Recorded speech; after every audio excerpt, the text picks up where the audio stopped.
ಪ್ರಶ್ನೆಯಿಂದ ತಪ್ಪಿಸ್ಕೊಳ್ಳೋದು ಸುಲಭ ಅಲ್ಲ.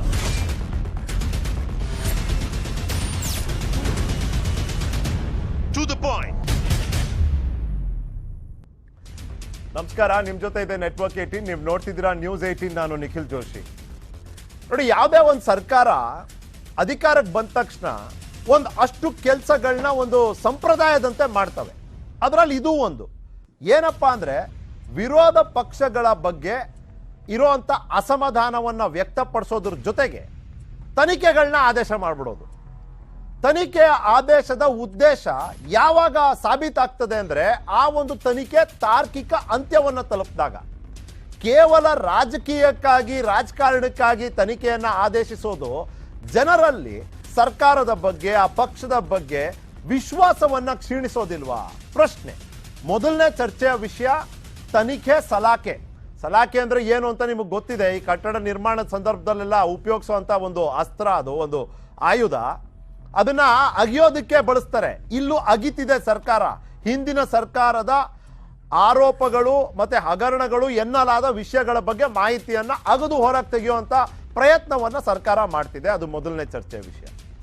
ಎರಡನೇ ಚರ್ಚೆಯ ವಿಷಯ, ನಾವು ಯಾವತ್ತು ಈ ಸರ್ಕಾರ ಅಧಿಕಾರಕ್ಕೆ ಬಂತೋ ಇನ್ನೂ ಅವತ್ತು ಪ್ರಮಾಣ ವಚನನೇ ಸ್ವೀಕಾರ ಆಗಿರಲಿಲ್ಲ. ನ್ಯೂಸ್ 18 ನಲ್ಲೇ ಮೊದಲನೇ ಬಾರಿ ನೀವು ಕೇಳಿದ್ರಿ ಗ್ಯಾರಂಟಿ ಗಲಾಟೆ ಬಗ್ಗೆ.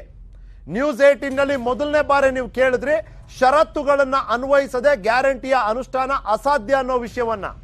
ನ್ಯೂಸ್ 18 ನಲ್ಲೇ ನೀವು ಮೊದಲನೇ ಬಾರಿ ಕೇಳಿದ್ರಿ ಗ್ಯಾರಂಟಿಯ ಅನುಷ್ಠಾನಕ್ಕೆ ಇರುವಂತ ಸವಾಲ್ಗಳು. ಆ ಸವಾಲ್ಗಳೀಗ ಸರ್ಕಾರದ ಎದುರಾಗಿದೆ. ರೈಟ್? ಹೇಗಾಯ್ತು? ಇವತ್ತು ಮಹಿಳಾ ಮತ್ತು ಮಕ್ಕಳ ಕಲ್ಯಾಣ ಇಲಾಖೆಯ ಸಚಿವೆ ಹೇಳ್ತಾರೆ, ಗೃಹಲಕ್ಷ್ಮಿ ಯೋಜನೆಯನ್ನ ನಾವು ಅನುಷ್ಠಾನಕ್ಕೆ ತರ್ತೇವೆ, ಆದ್ರೆ ಷರತ್ತು ಅಂತ. ಬರೀ ಮನೆಯಲ್ಲಿ ಇಬ್ರು ಗೃಹಿಣಿಯರಿದ್ರೆ ಹೇಗೆ? ಗೃಹಿಣಿ ಅನ್ನೋ ವ್ಯಾಖ್ಯಾನ ಏನು? ಈ ಪ್ರಶ್ನೆಗಳನ್ನು ನೀವು ಮೊದಲನೇ ಬಾರಿ ಕೇಳಿದ್ದು ನ್ಯೂಸ್ 18 ನಲ್ಲೇ. ಎರಡನೇ ಚರ್ಚೆ ವಿಷಯವಾಗಿ ನಾವು ತಗೊಂಡಿರೋದು ಇವತ್ತು ಅತ್ತೆಯೇ ಗೃಹಲಕ್ಷ್ಮಿ, ಯಾಕೆ ಸೊಸೆಗಾಗ್ಲಿಕ್ಕೆ ಅರ್ಹತೆ ಇಲ್ವಾ ಅಂತ ಚರ್ಚೆ ಮಾಡೋಣ. ಈಗ ಎರಡು ಚರ್ಚೆ ವಿಷಯಗಳ ಹೆಡ್ಲೈನ್ಸ್. To the point. ನೂತನವಾಗಿ ಅಧಿಕಾರ ಗ್ರಹಿಸುವ ಎಲ್ಲಾ ಸರ್ಕಾರಗಳು ಸೇಡಿನ ರಾಜಕಾರಣದ ಸಾಮಾನ್ಯ ಆರೋಪವನ್ನ ಎದುರಿಸುತ್ತವೆ. ತಾವು ವಿರೋಧ ಪಕ್ಷದಲ್ಲಿದ್ದಾಗ ಮಾಡಿದ ಆರೋಪಗಳನ್ನ ಸಾಬೀತುಪಡಿಸುವ ಅವಕಾಶವನ್ನ ಜನರೇ ನೀಡಿದ್ದಾರೆ. ಆದೇಶವಾದ ತನಿಖೆಗಳು ತಾರ್ಕಿಕ ಅಂತ್ಯ ತಲುಪದಿದ್ದಲ್ಲಿ ಉದ್ದೇಶದ ಬಗ್ಗೆ ಪ್ರಶ್ನೆ, ಜೊತೆಗೆ ಜನರ ನಿರೀಕ್ಷೆ ಹುಸಿಯಾದಂತೆ. ಗೃಹಲಕ್ಷ್ಮಿ ಗ್ಯಾರಂಟಿಯ ಸೌಲಭ್ಯ ಪಡೆಯಲು ಅತ್ತೆ ಸೊಸೆ ನಡುವೆ ಪೈಪೋಟಿಯ ಸಾಧ್ಯತೆ.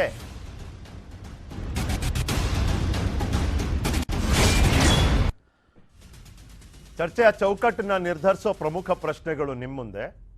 ಯಾವುದೇ ಸರ್ಕಾರ ವಿರೋಧ ಪಕ್ಷದ ಮೇಲೆ ತನಿಖೆಗೆ ಆದೇಶಿಸಿದ್ದನ್ನ ನೇರ ಸೇಡಿನ ರಾಜಕಾರಣವಾಗಿ ಪರಿಗಣಿಸಬಹುದಾ?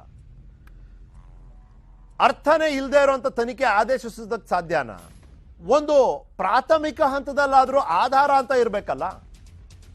ಸರ್ಕಾರಗಳು ವಿರೋಧ ಪಕ್ಷದ ಮೇಲೆ ಹಿಡಿತ ಸಾಧಿಸಲೆಂದೇ ತನಿಖೆ ಆದೇಶವನ್ನ ಮಾಡುತ್ತವ? ಇದು ಇವತ್ತಿನ ಸರ್ಕಾರದ ಬಗ್ಗೆ ಮಾತ್ರ ನಾನು ಕೇಳ್ತಾ ಇಲ್ಲ.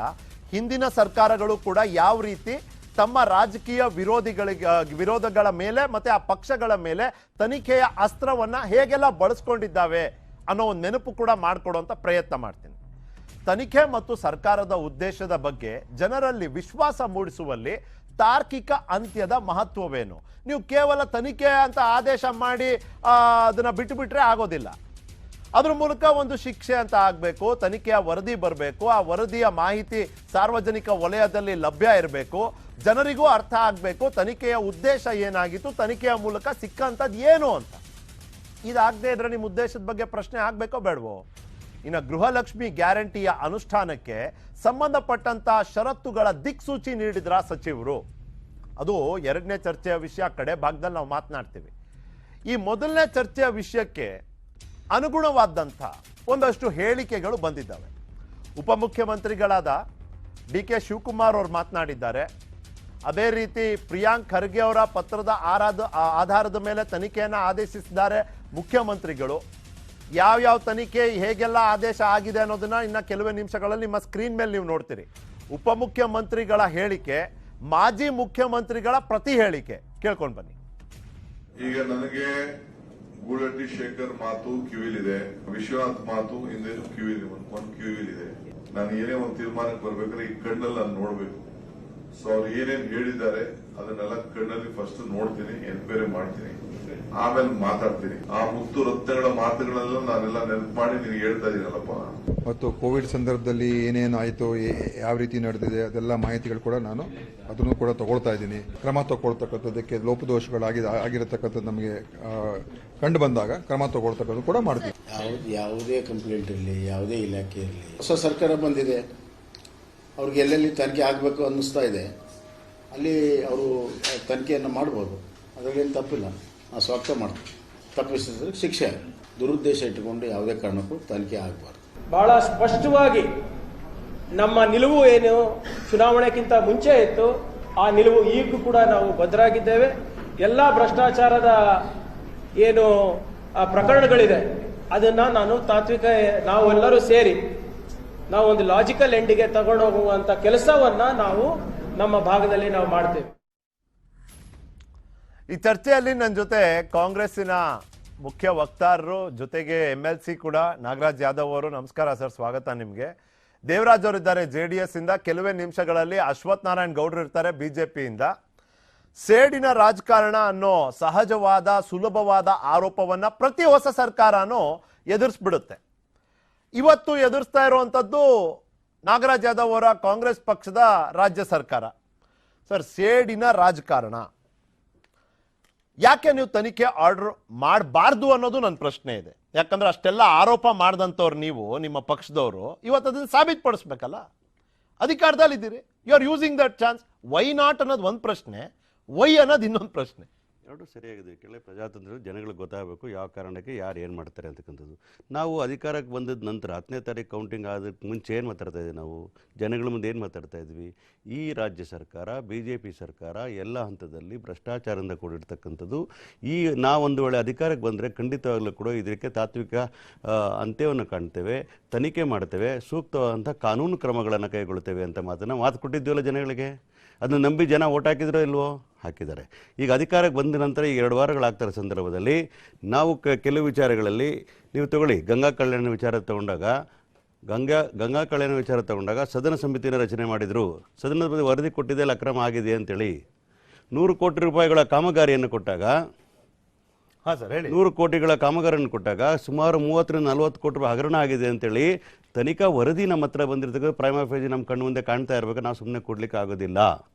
ಅದರ ಜೊತೆಗೆ ಕೂಡ ಹೇಳ್ಬೇಕಿದ್ರೆ ಹೈದರಾಬಾದ್ ಕರ್ನಾಟಕದಲ್ಲಿ ಅಭಿವೃದ್ಧಿ ನಿಗಮದಲ್ಲಿ ಕೂಡ ಹಲವಾರು ರೀತಿಯ ಹಗರಣ ಆಗಿರತಕ್ಕಂಥ ವಿಚಾರಗಳು ಪತ್ರಿಕೆಗಳಲ್ಲಿ ತಮ್ಮಂಥವರು ಕೂಡ ಪ್ರಬುದ್ಧರು ಬಹಳ ಜನ ಲೇಖನಗಳು ಬರೆದಿದ್ರು ಕೂಡ ನಾವು ನೋಡಿದ್ದೇವೆ. ಎಲ್ಲ ವಿಚಾರಗಳನ್ನು ತಿಳ್ಕೊಂಡು ಒಂದು ಜನಗಳಿಂದ ಆಯ್ಕೆ ಆಗಿರ್ತದೆ ಸರ್ಕಾರ ತನ್ನ ಕರ್ತವ್ಯದಲ್ಲಿ ಮಗ್ನರಾಗಿ ಜನಗಳಿಗೆ ನ್ಯಾಯ ಕೊಡಿಸತಕ್ಕಂಥ ಕೆಲಸವನ್ನು, ಪಾರದರ್ಶಕದ ಆಡಳಿತವನ್ನು ಕೊಡ್ತಕ್ಕಂಥದ್ದು, ಭ್ರಷ್ಟಾಚಾರವನ್ನು ನಿರ್ಮೂಲನೆ ಮಾಡ್ತಕ್ಕಂಥದ್ದು ಆದ್ಯತೆ ಮೇಲೆ ಮಾಡಬೇಕಾಗಿರೋ ಕೆಲಸ ಆಗ್ತದೆ.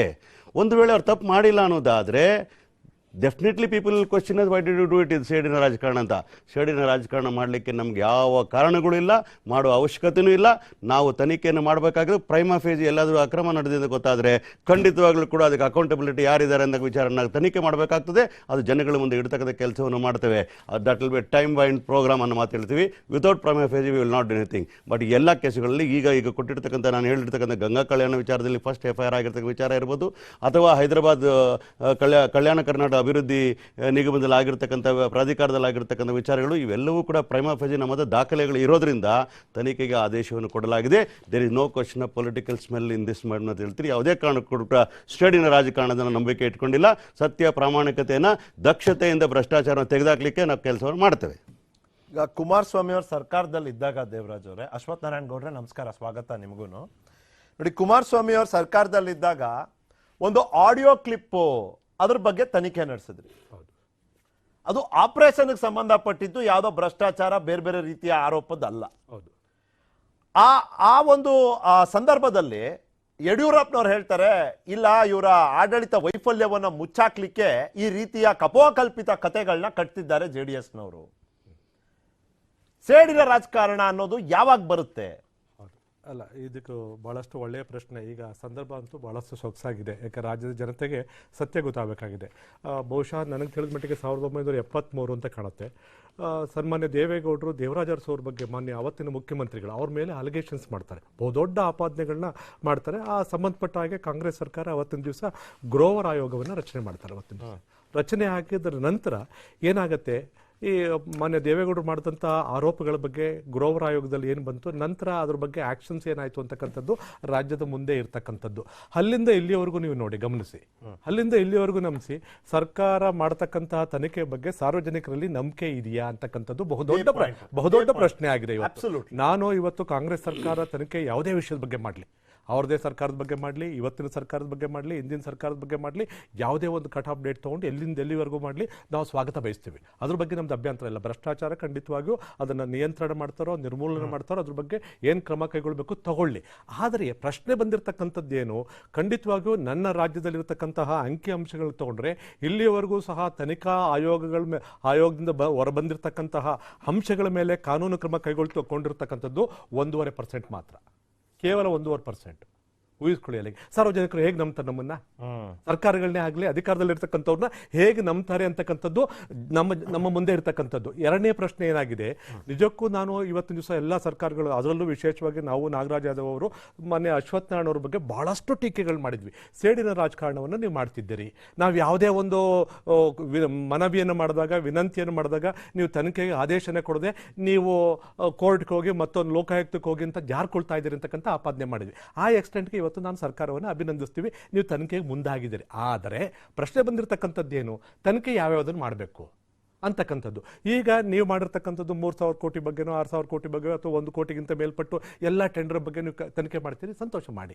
ಆದರೆ ಈಗ ಮೊನ್ನೆ ಕೆಂಪಣ್ಣವ್ರು ಕೊಟ್ಟಿರ್ತಕ್ಕಂಥ 40 ಇದಕ್ಕಿಂತ ಮೊದಲಿನ ಆಪಾದನೆ ಯಾವುದು, 40% ಬಗ್ಗೆ ಕಾಂಟ್ರಾಕ್ಟರ್ಸ್.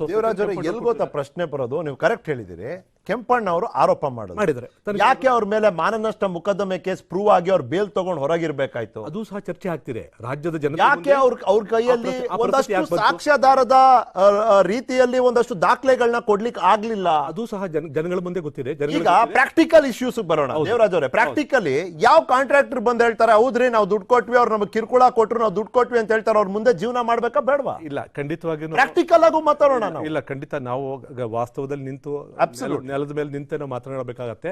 ಗುತ್ತಿಗೆದಾರರ ಬದುಕಿನ ಪ್ರಶ್ನೆ ಅದು ಬಹಳಷ್ಟು ಕಷ್ಟ ಸಾಧ್ಯತೆ ಇರ್ತಕ್ಕಂಥದ್ದು. ಇರ್ಲಿ, ಈಗ ನಾವೆಲ್ಲರೂ ಸಹ ಆಪಾದನೆ ಮಾಡಿದ್ವಿ. ಈಗ ಕಾಂಗ್ರೆಸ್ ಸರ್ಕಾರ ಬಂದಿದೆ, ದಯವಿಟ್ಟು ಮೊದಲು ಕೆಂಪಣ್ಣವ್ರ ಬಗ್ಗೆ ಮಾಡಲಿ. ಇದಕ್ಕಿಂತ ಹಳೆದು ಬಿಟ್ಕಾಯಿನ್ ಬಗ್ಗೆ, ಡ್ರಗ್ಸ್ ಬಗ್ಗೆ ಏನೇನು ನಮ್ಮ ರಾಜ್ಯದಲ್ಲಿ ನಡೀತು ಎಲ್ಲ ಆಪಾದನೆಗಳನ್ನು ನಾನು ನಾಗರಾಜ್ ಯಾದವ್ ಅವರು ಬಿಜೆಪಿ ಸರ್ಕಾರದ ಬಗ್ಗೆ ಅವತ್ತಿನ ದಿವಸ ಮಾಡಿದ್ವಿ. ಮೊದಲು ಈ ತನಿಖೆಗಳೆಲ್ಲ ಆಗಲಿ. ಇದೆಲ್ಲದಕ್ಕಿಂತ ಮುಖ್ಯವಾಗಿ ಇನ್ನೊಂದು ಬಹುದೊಡ್ಡ ತನಿಖೆ ಆಗಬೇಕಾಗಿದೆ ನಮ್ಮ ರಾಜ್ಯದಲ್ಲಿ. ಇವತ್ತಿನ ದಿವಸ 2013ರಿಂದ 2018ರವರೆಗೆ ಇದ್ದಂತಹ ಒಂದು ಸರ್ಕಾರದಲ್ಲಿ ಏನು ಒಂದು ಆಯೋಗ, ಕೆಂಪಣ್ಣವರ ಆಯೋಗವನ್ನು ನಾವು ಮಾಡಿದ್ರು. ಅಲ್ಲಿ ಸರ್ಕಾರ ಮಾಡಿತ್ತು. ಯಾವುದ್ರ ಬಗ್ಗೆ ಮಾಡಿತ್ತು? ಅರ್ಕಾವತಿ ಬಡಾವಣೆ ಬಗ್ಗೆ ಮಾಡಿದ್ದಾರೆ. ಅದು ವರದಿ ಸಹ ಬಂದ್ಬಿಟ್ಟಿದೆ. ದಯವಿಟ್ಟು ಸರ್ಕಾರ ಮೊದಲು ಸ್ವೀಕರಿಸಿ, ಅಲ್ಲಿ ವರದಿಯಲ್ಲಿ ಯಾರನ್ನ ತಪ್ಪಿಸಸ್ತರು ಅಂತ ಮಾಡಿದ್ರು ಅವ್ರು ಮೊದಲು ಶಿಕ್ಷೆ ಕೊಡ್ತಾರೆ. ಒಂದು ಭಾಗ ನೀವು ಕೆಂಪಣ್ಣ ಅಂತ ಹೇಳ್ತಿದ್ದೀರಲ್ಲ, ಅದೇ ಕೆಂಪಣ್ಣ ಒಬ್ಬ ಕಾಂಗ್ರೆಸ್ ಶಾಸಕನ ಹೆಸರು ತಗೊಂಡು ಕೂಡ ಮಾತನಾಡಿದ್ರು. ತನಿಖೆ ಮಾಡೋದೇ ಆದ್ರೆ ಪರಿಪೂರ್ಣವಾಗಿ ಮಾಡಬೇಕು. ನನ್ನ ವಿನಂತಿ ಸೆಲೆಕ್ಟಿವ್ ಆಗಿ ಮಾಡೋದು. ಸೆಲೆಕ್ಟಿವ್ ಆಗಿ ಮಾಡಿದ್ರೆ ವಿಂಡಿಕ್ಟಿವ್ ಅಲ್ಲ, ಸೆಲೆಕ್ಟಿವ್ ಆಗಿ ಆಯ್ಕೆ ಮಾಡಿಕೊಂಡು ತನಿಖೆ ಮಾಡಿದ್ರೆ ವಿರೋಧ ಪಕ್ಷಗಳನ್ನ ಹಣಿಲಿಕ್ಕೋಸ್ಕರ ಅಥವಾ ಮಾಡ್ಲಿಕ್ಕೋಸ್ಕರ ಮಾಡಿದ್ರು ಅಂತ ಈಗ ನಮ್ಮ ವಿನಂತಿ ಅಂತಕ್ಕಂಥದ್ದು ಕಾಂಗ್ರೆಸ್ ಸರ್ಕಾರದ ಮುಂದೆ ಮಾನ್ಯ ನಾಗರಾಜ್ ಅವರಲ್ಲಿ ವಿನಂತಿ ಮಾಡ್ತಕ್ಕಂಥದ್ದೇನು, ದಯವಿಟ್ಟು 2013ರಿಂದ ಇಲ್ಲಿವರೆಗೂ ಮಾಡಿ, ಪೂರ್ಣವಾಗಿ ಮಾಡಿ. ಯಾರ್ದು ತಪ್ಪಿಲ್ಲ. ಈಗ ಅಶ್ವಥ್ ನಾರಾಯಣ ಗೌಡ್ರೆ, ಯಡಿಯೂರಪ್ಪನವರು ಜುಲೈ 26ನೇ ತಾರೀಕು 2019 ಅಧಿಕಾರ ಸ್ವೀಕಾರ ಮಾಡಿದಾಗ ಅವ್ರು ಮೊದಲನೇ one of the first statements ಅವ್ರು ಹೇಳಿದ್ದು ಸೇಡಿನ ರಾಜಕಾರಣ ಮಾಡಲ್ಲ, ನಾವು ತನಿಖೆ ಮಾಡಲ್ಲ ಅಂತ. ಸರ್, ಜುಲೈ 26ರಿಂದ ಸೆಪ್ಟೆಂಬರ್ 30 ಒಳಗೆ 8 ಆದೇಶಗಳು, ಅದರಲ್ಲಿ 3 CBI ಪ್ರೋಬು, 2013ರಿಂದ 18 ಸಿದ್ದರಾಮಯ್ಯನವರ ಸರ್ಕಾರದ ಅವಧಿಯಲ್ಲಿ ನಡೆದಂತ ನಗರೋತ್ಥಾನ, ವೈಟ್ ಟಾಪಿಂಗು, ಕೃಷಿ ಹೊಂಡ, ಹೀಗೆ expenditure on solid waste management, ಈ ತರ ತುಂಬಾ ತನಿಖೆಗಳನ್ನ ನೀವು ಆರ್ಡರ್ ಮಾಡಿದ್ರಿ. ಅಂದ್ರೆ ನೀವು ತನಿಖೆ ಮಾಡಿದ್ರೆ ತನಿಖೆ, ಅವ್ರ ತನಿಖೆ ಮಾಡಿದ್ರೆ ಸೇಡು, ಅಥವಾ ಅವ್ರ ತನಿಖೆ ಮಾಡಿದ್ರೆ ತನಿಖೆ, ನೀವು ತನಿಖೆ ಮಾಡಿದ್ರೆ ಸೇಡು. ಜನರ ಕತೆ ಹೇಳಿ ಸರ್. ಇಲ್ಲ ನೋಡಿ, ನಾವು ತನಿಖೆ ಮಾಡಿದಂಥ ಸಂದರ್ಭದಲ್ಲಿ ಈ ಎಲ್ಲವನ್ನೂ ಗಣನೆಗೆ ತೆಗೆದುಕೊಂಡು CAG ಒಂದು ರಿಪೋರ್ಟ್ ಅನ್ನು ಕೊಡ್ತು ಸರ್. 2016-17ರಲ್ಲಿ CAG ರಿಪೋರ್ಟ್ ಕೊಡ್ತು. 35,000 ಕೋಟಿ ಅವ್ಯವಹಾರ ಅಂತೇಳಿ ಸಿದ್ದರಾಮಯ್ಯ ಸರ್ಕಾರದ ಮೇಲೆ 2016-17 ರಿಪೋರ್ಟ್ ಅನ್ನ ಕೊಡ್ತು. CAG report. ಇದು ಬಿಜೆಪಿ ರಿಪೋರ್ಟ್ ಅಲ್ಲ, ಕಾಂಗ್ರೆಸ್ ರಿಪೋರ್ಟ್ ಅಲ್ಲ, ಜೆಡಿಎಸ್ ರಿಪೋರ್ಟ್ ಅಲ್ಲ. ನಿಮ್ಮ ಸರ್ಕಾರದ ಅವಧಿನಲ್ಲಿ ನಡೆದಿರ್ತಕ್ಕಂಥ ಸಿಎಜಿ ರಿಪೋರ್ಟ್ ಬಗ್ಗೆ ಮಾನ್ಯ ನಾಗರಾಜ್ ಯಾದವ್ MLC ಇದ್ದಾರೆ, ನಾನು MLC ಆಗಿದ್ದೆ ಸರ್. ಆಕ್ಷನ್ ಟೇಕನ್ ರಿಪೋರ್ಟ್ ಈ ತರದೆಲ್ಲ ಬಡ್ಜೆಟಿನ ಮೇಲೆ ಬುಕ್ಗಳನ್ನು ರಿಲೀಸ್ ಮಾಡ್ತಾರೆ. ಸಿಎಜಿದು ಒಂದು ಬುಕ್ ಅನ್ನು ರಿಲೀಸ್ ಮಾಡಿದ್ರೆ 35,000 ಕೋಟಿ ಅವ್ಯವಹಾರ ಆಗಿದೆ ಅಂತೇಳಿ ನಾವು ಇದ್ರ ಬಗ್ಗೆ ತನಿಖೆ ಆಗಬೇಕು ಅಂತ ಹೇಳಿದ್ವಿ. ಮತ್ತೆ ನಾನು ಸುಧಾಕರ್ ಅವರು ಪತ್ರಿಕಾಗೋಷ್ಠಿಯನ್ನು ಮಾಡಿ ಹೇಳಿದ್ವಿ. ಆದರೆ ಸಿದ್ದರಾಮಯ್ಯನವರು ಏನೂ ಮಾಡಲಿಲ್ಲ. ಸಿದ್ದರಾಮಯ್ಯನವರು ಅಧಿಕಾರ ಹೋದ್ಮೇಲೆ ನಮ್ಮ ಮೇಲೆ ಗೂಬೆ ಕೂರಿಸ್ಕೊಂಡು ಅಲಿಗೇಷನ್ ಮಾಡ್ಕೊಂಡ್ಬಂದ್ರು. ನಾಗರಾಜ್ ಯಾದವ್ ಅವರು ನಾನು ಬರುವಾಗ ಒಂದು ಕೆಲವು ವಿಷಯಗಳನ್ನು ಉಲ್ಲೇಖ ಮಾಡ್ತಾ ಇದ್ರು. ಗಂಗಾ ಕಲ್ಯಾಣ ಸ್ಕೀಮ್ನಲ್ಲಿ ಸರ್, ನಾನು ನಾರಾಯಣ ಸ್ವಾಮಿ, ಈಶ್ವರಪ್ಪನವರು ವಿಧಾನ ಪರಿಷತ್ನಲ್ಲಿ, ವಿಶೇಷವಾಗಿ ಮಾರುತಿಯವರು, ಆಂಜನೇಯವರು ಸಮಾಜ ಕಲ್ಯಾಣ ಸಚಿವರಾಗಿರೋ ಆ ಅವಧಿನಲ್ಲಿ ಬೋರ್ವೆಲ್ಗಳೇ ಹಾಕಿಲ್ಲ. ಬೋರ್ವೆಲ್ ಹಾಕಿದೀವಿ ಅಂತ ಬಿಲ್ಲು, ಬೋರ್ವೆಲ್ ಆಗ್ತದೆ, ಮೋಟರ್ ಎಲ್ಲಿ ಕೊಂಡಿಸ್ತಾರೆ, ಪ್ಯಾನಲ್ ಬೋರ್ಡ್ ಎಲ್ಲಿ ಕೊಂಡಿಸ್ತಾರೆ ಸರ್. ಇದನ್ನ ತನಿಖೆ ಮಾಡಬೇಕು, ಸದನ ಸಮಿತಿ ಮಾಡಬೇಕು ಅಂತೇಳಿ ನಾನು ಈಶ್ವರಪ್ಪ ನಾವೆಲ್ಲ ಗಲಾಟೆ ಮಾಡಿ ಸದನದಲ್ಲಿ 2 ದಿನ 3 ದಿನ ಸತ್ಯಾಗ್ರಹ ಕೂತಿದ್ವಿ. ಜನತಾ ದಳದ ಇವತ್ತು ವಿಧಾನ ಪರಿಷತ್ ಸದಸ್ಯ 2ನೇ ಅವಧಿಗೆ ಕಂಟಿನ್ಯೂ ಆಗಿದ್ದಾರೆ.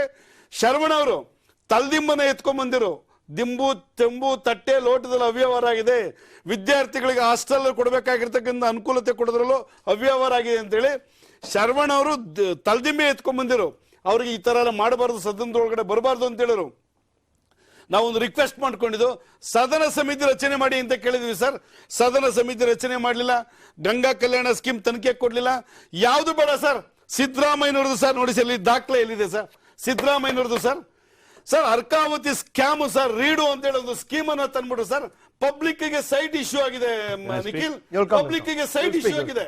8,000 ಕೋಟಿ ಅಂತ ಹೇಳಲಾಗುತ್ತೆ. ಈ ಸೈಟ್ ನ ಡಿನೋಟಿಫಿಕೇಶನ್ ಮಾಡಿ ಬೇರೆ ಯಾರಿಗೋ ಲ್ಯಾಂಡ್ ಅನ್ನು ಇಶ್ಯೂ ಮಾಡಿದ್ರು ಸರ್ ಸಿದ್ದರಾಮಯ್ಯನವರು. ಕೆಂಪಯ್ಯನವರು ನಾವೊಂದು ಕಮಿಟಿಯನ್ನ ಕಾನ್ಸ್ಟಿಟ್ಯೂಟ್ ಮಾಡಿ ಒಂದು ಕಮಿಷನ್ ಅನ್ನ ರಿಪೋರ್ಟ್ ಮಾಡಿದ್ವಿ, ಈ ಕೆಂಪಣ್ಣ ಕಮಿಷನ್ ಅನ್ನ ಸರ್. ಕೆಂಪಣ್ಣ ಕಮಿಷನರ್ ಕೊಟ್ಟ ಒಂದು ರಿಪೋರ್ಟ್ ನ ಸಿದ್ದರಾಮಯ್ಯ ಸರ್ಕಾರದಲ್ಲಿ ಟೇಬಲ್ ಮಾಡಲಿಲ್ಲ ಸರ್ ಇವ್ರ ಸರ್ಕಾರ. ವರದಿಯನ್ನ 2 ಸದನದಲ್ಲಿ ಅದನ್ನ ಮಂಡಿಸಬೇಕಾಯ್ತು, ಮಂಡಿಸ್ತಿಲ್ಲ. ಅದು ಈ ರೀತಿ ಅಶ್ವತ್ಥನಾರಾಯಣಗೌಡ್ರೆ, ನಿಮ್ಗೆ ಅವಕಾಶ ಇತ್ತು, ಒಂದ್ ನಿಮಿಷ, ನಿಮ್ಗೆ ಅವಕಾಶ ಇತ್ತು. ಬಸವರಾಜ ಬೊಮ್ಮಾಯಿ ಅವರು ಅನಧಿಕೃತವಾಗಿ ಇದೇ ವರದಿಯ ಕೆಲವು ಅಂಶಗಳನ್ನ ಉಲ್ಲೇಖ ಮಾಡಿದ್ರು on the floor of the house. ಹೌದು, ಅಧಿಕೃತವಾಗಿ ಯಾಕೆ ಮಾಡಬಾರ್ದಾಗಿತ್ತು? ಇದಕ್ಕೆ ನಾನು ಕೇಳಿದೆ ಸರ್, ಜನರ ವಿಶ್ವಾಸದ ಬಗ್ಗೆ ಮಾತಾಡಿ. ನನ್ನ ಪಕ್ಷದ ಬಗ್ಗೆ ನಮ್ಮ ನಾಯಕರ ಬಗ್ಗೆ ಮಾತಾಡೋರೆ ಅಲ್ಲ, ನೀವೇ ಮಾತಾಡ್ತೀರಿ ಸರ್. ನಿಮ್ಮ ಸರ್ಕಾರ ಬಂದು ನೀವ್ಯಾಕೆ ಮಾಡ್ಲಿಲ್ಲ ಅಂತ ಕೇಳಬಹುದು, ಇಲ್ಲ ಅಂತ ನಾನು ಹೇಳಿದ್ರೆ ಹೌದು, ನಮ್ಮ ರೈಟ್ಸ್ ಇತ್ತು, ಕೇಳಬಾರ್ದು ಅಂತಲ್ಲ. ಇಲ್ಲೇನಾಯ್ತು, ಯಡಿಯೂರಪ್ಪನ ಮುಖ್ಯಮಂತ್ರಿ ಆದ ಕಾಲಾವಧಿನಲ್ಲಿ ಇಮ್ಮಿಡಿಯೇಟ್ ಆಗಿ ಸರ್ 2 ವರ್ಷಗಳ ಕಾಲ ಅವರು ಕೂತ್ಕೊಳ್ಳಿಕ್ಕೆ ಆಗಲಿ ಸರ್. ಕೋವಿಡ್ ಸರ್, ನೀವು ಏನ್ ಬೇರೆ ಏನು ಇಲ್ವೇ ಇಲ್ಲ ಸರ್. ಅಲ್ಲಿ 2 ವರ್ಷಗಳೆಲ್ಲ ಕೋವಿಡ್ ಸೆಷನ್ ನಡೀಲಿಲ್ಲ ಸರ್. ಇನ್ನೊಂದು ಇವರು ಪ್ರಶ್ನೆ ಮಾಡ್ತೀನಿ ಸರ್, ಯಾವ್ದು ಬೇಡಿ ಸರ್. ನನಗೆ ನಾಗರಾಜ್ ಯಾದವ್, ಇವರು ನಮ್ಮ ದೇವರಾಜ್ ನಾವೆಲ್ಲ ಸಾಕಷ್ಟು ಸಲ ಚರ್ಚೆ ಮಾಡಿದ್ವಿ. ಆಗಸ್ಟ್ 2ನೇ ತಾರೀಕು 2020, ಆಗಸ್ಟ್ 2, 2020 DK ಶಿವಕುಮಾರ್ ಅವರು KPCC ಪ್ರೆಸಿಡೆಂಟ್ ಆದ್ರು ಸರ್. ಬಹಳ ಅದು ಒಂದು ರೀತಿ ಕೋವಿಡ್ ನ ಪೀಕ್ ಅಲ್ಲಿ ಇದ್ದಂತ ಸಂದರ್ಭದಲ್ಲಿ DK ಶಿವಕುಮಾರ್ ಹಳ್ಳಿನಲ್ಲಿ LED ಸ್ಕ್ರೀನ್ಗಳನ್ನು ಹಾಕಿ ಕಾರ್ಯಕರ್ತರು ಈ ಕಾರ್ಯಕ್ರಮದಲ್ಲಿ ವೆಬ್ಸ್ ಮುಖೇನ ಭಾಗಿಯಾಗಬೇಕಂತ ಮಾಡಿದ್ರು ಸರ್. ಸಿದ್ದರಾಮಯ್ಯನವರಿಗೆ ತಡ್ಕೊಳ್ಳಿಕ್ಕೆ ಆಗಲಿಲ್ಲ. 3ನೇ ತಾರೀಕು ಪತ್ರಿಕಾಗೋಷ್ಠಿ ಕರೆದು ರಾಜ್ಯದಲ್ಲಿ ಕೋವಿಡ್ ನಿರ್ವಹಣೆಯಲ್ಲಿ 2,500 ಕೋಟಿ ಅವ್ಯವಹಾರ ಅಂತೇಳಿ ಒಂದು ಪತ್ರಿಕಾಗೋಷ್ಠಿ ಮಾಡಿ ಗಾಳಿಲಿ ಗುಂಡಾರಿಸ್ಬಿಟ್ರು ಸರ್. ಸರ್, ಯಡಿಯೂರಪ್ಪನವರು ನಾವು 5 ಜನ ಶ್ರೀರಾಮುಲು, ಡಾಕ್ಟರ್ ಅಶ್ವತ್ಥನಾರಾಯಣ, ಸುಧಾಕರ್, ಅಶೋಕ್ ಅವರೆಲ್ಲ ಪತ್ರಿಕಾಗೋಷ್ಠಿ ಮಾಡಿ ದಾಖಲೆ ಕೊಡಿದ್ರು ಸರ್. 13 ವಿಧಾನಸಭೆ ಅಧಿವೇಶನ ನಡೀತು ಸರ್. ಒಂದೇ ಒಂದು ದಿನ ದಾಖಲೆ ಇಟ್ಕೊಂಡು ಸಿದ್ದರಾಮಯ್ಯನವರು ಮಾತಾಡಲಿಲ್ಲ. ಕೇವಲ ಕಾಂಗ್ರೆಸ್ ಗಾಳಿನಲ್ಲಿ ಗುಂಡಾರಿಸೋದು ಅಷ್ಟೇ. ಯಾವ ಪ್ರಶ್ನೆ ಬೇಡ, ನಾವು ನಮ್ಮ ಮೇಲೆ ಆಪಾದನೆ ಹೇಳ್ತೀವಿ. ಇವ್ರು ಹೇಳ್ತಾರೆ ನಾನಲ್ಲ, ಸಿಎಜಿ ರಿಪೋರ್ಟ್ ಆಯ್ತಲ್ಲ. ಮಾನ್ಯ ಬಿಜೆಪಿ ಭಕ್ತರಿಗೆ ಮಾತಾಡೋದೇ ದಯವಿಟ್ಟು ಕೇಳ್ಕೊಳ್ತೇವೆ, ತಾಳ್ಮೆ ಇರಲಿ. ಅರ್ಥ ಆಯ್ತೇನು? 15, 16ರಿಂದ ಹಿಡಿದು ಇವರ ಅಧಿಕಾರ ಇರೋರು ಕೂಡ ವಿಚಾರಗಳನ್ನ ಮಾತಾಡಿದ್ರಲ್ಲ. ಸಿದ್ದರಾಮಯ್ಯ ಸರ್ಕಾರ ಮೇಲೆ ಇಲ್ಲ ಸಲ್ಲದ ಆರೋಪಗಳು ಮಾಡಿದ್ರಲ್ಲ. ಸಿಬಿಐ ವಿಚಾರಗಳು 45 FIR ಗಳನ್ನ ಹಾಕಿದ್ದಾರಲ್ಲ. ನಾವು ಏನನ್ನು ಕೇಳಲ್ಲ, ಎಲ್ಲವೂ ತನಿಖೆ ಆಗಲಿ ಅಂತ ಹೇಳ್ತೀವಿ. ನಾವು ನಿಮ್ಮನ್ನ ಕೇಳ್ತೀವಿ, ನೀವು ನಿಜವಾಗ್ಲೂ ಕೂಡ ಸರ್ಕಾರ ನಡೆಸಿದ್ದು ಸತ್ಯ ಅನ್ನೋದಾದರೆ ನಿಮ್ಮ ತನಿಖೆ ಮಾಡ್ಲಿಕ್ಕೆ ಯಾರು ಕಟ್ಟಾಕಿದ್ರು? ಟೈಮ್ ಇಲ್ಲ ಅಂತ ಹೇಳ್ತಾರೆ. ಯಡಿಯೂರಪ್ಪನ ಓಡಾಡ್ತಾ ಇದ್ದಂತೆ ತನಿಖೆ ಮಾಡ್ಲಿಕ್ಕೆ ಅವರ ಇನ್ವೆಸ್ಟಿಗೇಟ್ ಮಾಡ್ತಾರೆ. ತನಿಖಾ ಕ್ಯಾಬಿನೆಟ್ ತೀರ್ಮಾನ ಮಾಡಬೇಕು, ತನಿಖಾಧಿಕಾರಿ ಕೊಡ್ಬೇಕ್ರಿ, ಇಲ್ಲ ಸಿಟಿಂಗ್ ಜಡ್ಜ್ ಹೈಕೋರ್ಟ್ ಜಡ್ಜ್ ಕೈಲಿ ತನಿಖೆ ಮಾಡಿ ಅಂತ ಹೇಳಿದ್ವಿ. ರೀಡಿಯೋ ಬಗ್ಗೆ ಹೇಳಿದ್ವಲ್ರಿ. ಇಷ್ಟೆಲ್ಲ ಮಾತಾಡ್ತಾರಲ್ಲ, ವಿಸ್ತೃತವಾಗಿ ಚರ್ಚೆ ಆಗಬೇಕಾಯ್ತು. ಇಷ್ಟೆಲ್ಲ ಮಾತಾಡ್ತಾರೆ. ಕೋವಿಡ್ ಬಗ್ಗೆ ಹೇಳಿದ್ರಲ್ಲ, 2,500 ಕೋಟಿ ಇವತ್ತು ಕೂಡ ಬದ್ಧವಾಗಿ ತನಿಖೆ ಮಾಡ್ತೀವಿ ಅಂತ ಮಾತು ಹೇಳ್ತೀವಿ. ಯಾಕೆ ಅಂತಂದ್ರೆ ಅವತ್ತಿಂದ ಸತ್ತವರು ಇವತ್ತೂ ಕೂಡ ಡೆತ್ ಆಡಿಟ್ ನ ಮಾಡದೇ ಇರ್ತಕ್ಕಂಥ ನತದೃಷ್ಟ ಸರ್ಕಾರ. ಒಂದ್ ನಿಮಿಷ ಸರ್, ದಂಡ ಮಾಡಬೇಡಿ. ಎಷ್ಟು ಜನ ಸತ್ತವರು ಅಂತಕ್ಕಂಥ ಅಕೌಂಟಬಿಲಿಟಿ ಕೊಡ್ಲಿಲ್ಲ ರಾಜ್ಯಕ್ಕೆ ಇವರು. ಅದಕ್ಕೆ ಅವ್ರನ್ನ ಇವತ್ತು ಆ ಶಾಸಕರು ಸತ್ತಿದ್ದು ಸ್ವಾಮಿ ಇದು ಗಲಾಟೆ ವಾಪಸ್ ಆಗ್ತದೆ. ನಾನು ಅವ್ರ ಮಾತನ್ನ ಕೇಳಿದ್ರಿ. ಪೂರ್ತಿ ಹೇಳ್ಬಿಡಿ ಕೇಳಿ. ನೀವು ಸರ್ಕಾರದಲ್ಲಿ ಇರ್ಬೇಕಾದ್ರೆ ಡಬಲ್ ಇಂಜಿನ್ ಸರ್ಕಾರ, ಡಬಲ್ ಪವರ್ ಇತ್ತಲ್ಲಪ್ಪ, ತನಿಖೆ ಮಾಡಬೇಕಾಗಿತ್ತು. ಎಲ್ಲಾಗಿತ್ತು ನಿಮ್ಮ ಅಲಿಗೇಷನ್ಗಳು? ನಿಮ್ಮ ಅಲಿಗೇಷನ್ ಅಲ್ಲಿ ನಿಮಗೆ ನಂಬಿಕೆ ಇರ್ಲಿಲ್ಲ ರೀ. ಹೇಳ್ತೀನಿ ಕೇಳಿ. ನೀವು ರೀಡು ಬಗ್ಗೆ ಮಾತಾಡಿದಾದ್ರೆ ನೀವು ಮುಖ್ಯಮಂತ್ರಿಗಳಿದ್ರು, ನಿಮ್ ಕ್ಯಾಬಿನೆಟ್ ಇದ್ರು, ನಿಮ್ ಪ್ರಧಾನಮಂತ್ರಿಗಳಿದ್ರು, ಎಲ್ಲರೂ ಕೂಡ ಡಬಲ್ ಇಂಜಿನ್ ಸರ್ಕಾರ ತನಿಖೆ ಮಾಡಬೇಕಾಗಿತ್ತು. ನಮ್ಮ ಬಾಯಲ್ಲಿ ನಾವು ಆಗಿದ್ದು ಕಡ್ಬಿಟ್ಕೊಂಡಿದ್ರ ಇವರು? ಯಾಕೆ ಮಾತಾಡ್ತಾರೆ ಇವರು? ನಾವು ಹೇಳಿದ ಜನಗಳ ಮುಂದೆ ನಾವು ಅಧಿಕಾರಕ್ಕೆ ಬಂದ್ರೆ ನಾವು ತನಿಖೆ ನಡೆಸ್ತೀವಿ ಅಂತೇಳಿ ಸತ್ಯವನ್ನು ಹೊರಗೆ ಹಾಕೋ ಕೆಲಸವನ್ನು ಮಾಡ್ತಾ ಇದ್ವಿ. It's not vindictive at all, political vindictive ಅಲ್ಲ. ಆದ್ರೆ ಇವ್ರಿಗೆ ಹೇಳ್ತೀನಿ, ಒಂದ್ ನಿಮಿಷ, ರೀಡು ವಿಚಾರ ಇರ್ಬೋದು, ಅಥವಾ ಒಂದ್ ನಿಮಿಷ ಕೋವಿಡ್ ವಿಚಾರ ಇರ್ಬೋದು, ಗಂಗಾ ಕಲ್ಯಾಣದ ಬಗ್ಗೆ ಮಾತಾಡಿದ್ರಲ್ಲ, ಆಂಜನೇಯವರಿದ್ದಾಗ ವಿಚಾರ ಮಾತಾಡಿದ್ರಲ್ಲ. ಇವತ್ತು ಸದನ ಸಮಿತಿ ನಾರಾಯಣ ಸ್ವಾಮಿ ನೇತೃತ್ವದಲ್ಲಿ ರಿಪೋರ್ಟ್ ಕೊಟ್ಟಿದೆ. ನಿಮ್ ಗಮನಕ್ಕೆ ಇದೆಯಾ? ಸದನ ಸಮಿತಿ ರಿಪೋರ್ಟ್ ಏನ್ ಹೇಳಿದೆ ಗೊತ್ತಿದೆ ನಿಮ್ಗೆ? 30-40 ಕೋಟಿ ರೂಪಾಯಿ ಹಗರಣ ಆಗಿದೆ ಅಂತ ಹೇಳಿದ್ದಾರೆ. ಇವತ್ತು ಪ್ರಿಯಾಂಕಾ ಖರ್ಗೆ ಅವರು ಲೆಟರ್ ಬರೆದಿರ್ತಕ್ಕಂಥ ದಾಖಲೆ ಹೇಳ್ತೀರಾ ಬರೆದಿದ್ದಾರಾ? ಯಾವ್ದ್ರ ಬಗ್ಗೆ ಮಾತಾಡ್ತಿದ್ದೀರಾ ನೀವು? KKRDB ಬಗ್ಗೆ ಮಾತಾಡ್ತಿದ್ದೀರಾ? ಗಂಗಾ ಕಲ್ಯಾಣದ ಬಗ್ಗೆ? ಎಲ್ಲ ವಿಚಾರದ ಬಗ್ಗೆ ಮಾತಾಡ್ತಾ ಇದ್ದೀನಿ. ಒಂದ್ ನಿಮಿಷ ಮಾತಾಡ್ಲಿಲ್ಲ. ಇವರು ಆರೋಗ್ಯ ವಿಚಾರ ಮಾತಾಡಿದ್ರು, ಸೋಷಿಯಲ್ ವೆಲ್ಫೇರ್ ಡಿಪಾರ್ಟ್ಮೆಂಟ್ ಬಗ್ಗೆ ಮಾತಾಡಿದ್ರು, PDA ಬಗ್ಗೆ ಮಾತಾಡಿದ್ರು, ಎಲ್ಲಾ ವಿಚಾರ ಮಾತಾಡಿ ಎಲ್ಲಾ ವಿಚಾರ ಹೇಳ್ತಾ ಇದ್ರಿ. ನಿಮ್ಗೆ ಯಾವನ್ರೆ ಕಟ್ ಹಾಕಿದ್ರು? ನಾವು ಕೊಟ್ಟಿರ್ಲಿಲ್ವಾ? ಹೇಳ್ತೀನಿ ಕೇಳಿದ್ರೆ ಒಂದ್ ಹೇಳ್ತೀನಿ. ಸ್ಕ್ಯಾಮ್ ಅಲ್ಲಿ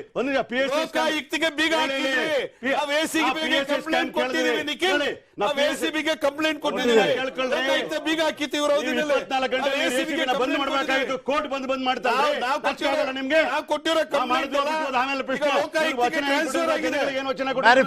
ಅಧಿಕಾರಕ್ಕೆ ಬಂದ್ರೆ 24 ಬಂದ್ ಮಾಡ್ತೀನಿ ಅಂತಂದ್ರು. ವಚನ ಭ್ರಷ್ಟರು ಇವರು. ಇವ್ರ ಮಾತನ್ನ ಮತ್ತೆ ಕೇಳ್ಬೇಕೇನ್ರಿ? ಒಂದ್ ನಿಮಿಷ ನಾಗರಾಜ್ ಹೇಳಿದಿರಿ ಅಪ್ಪ. ಒಂದ್ ನಿಮಿಷ ಮುಗಿಸ್ತೀನಿ. ನಾನ್ ಕೇಳ್ತಾ ಇರ್ತಕ್ಕಂಥದ್ದು 2500 crores ಹಗರಣದ ಬಗ್ಗೆ ಹೇಳಿದ್ರಲ್ಲ ನೀವು. ಸದನದಲ್ಲಿ ಮಾತಾಡ್ತಾರೆ, ರೆಕಾರ್ಡ್ ನ ತೆಗೆದು ನೋಡಿ, ಒಂದೊಂದು ಡಾಕ್ಯುಮೆಂಟ್ ನೋಡಿ ಸದನಕ್ಕೆ ನೀವು ಮಾಡೋದಕ್ಕೆ ಜನ ನಿಮ್ಗೆ 65 ನಂಬರ್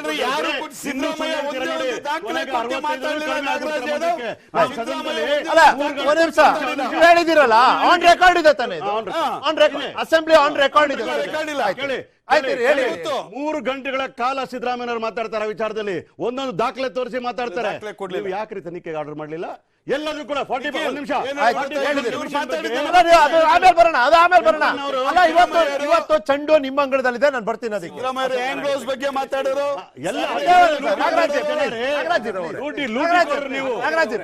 ಈಗ ಸನ್ಮಾನ್ಯ ಪ್ರಿಯಾಂಕಾ ಖರ್ಗೆ ಅವರು ಪತ್ರ ಬರೆದ್ರು ಅಂತ ಹೇಳಿ ತನಿಖೆ ಮಾಡೋದಲ್ಲ.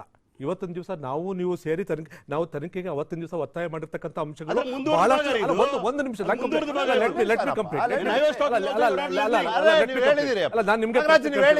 ನಾನು ನೀವು ಮಾಡಿರ್ತಕ್ಕಂಥ ಸ್ವಾಗತ ಬಯಸಿದ್ದೀನಿ ಅಂತ ನಾನು ಆಗ್ಲೇ ಹೇಳ್ಬಿಟ್ಟೆ. ಈಗ ಆಗಿರ್ತಕ್ಕಂಥ ನಮ್ಮ ಪ್ರಶ್ನೆ ಏನು, ಈಗ ನೀವು ಮಾನ್ಯ ಪ್ರಿಯಾಂಕಾ ಖರ್ಗೆ ಅವರು ಪತ್ರ ಬರೆದ್ರು ಅಂತ ಹೇಳಿ ತನಿಖೆಗೆ ಆದೇಶ ಮಾಡೋದಲ್ಲ. ನೀವು ಈಗ ಚುನಾವಣೆ ಪೂರ್ವದಲ್ಲಿ ಮಾತನಾಡಿರ್ತಕ್ಕಂಥ ಎಲ್ಲ ಅಂಶಗಳ ಬಗ್ಗೆ ತನಿಖೆ ಮಾಡಿ. ಯಾಕೆ ವಿಳಂಬ ಮಾಡ್ತಿದ್ರಿ? ಈಗ ಇದಕ್ಕೆ ಇಷ್ಟೊಂದು ಜರೂರು ನೀವು ತೋರಿಸೋರು. ನನ್ನ ಪ್ರಶ್ನೆ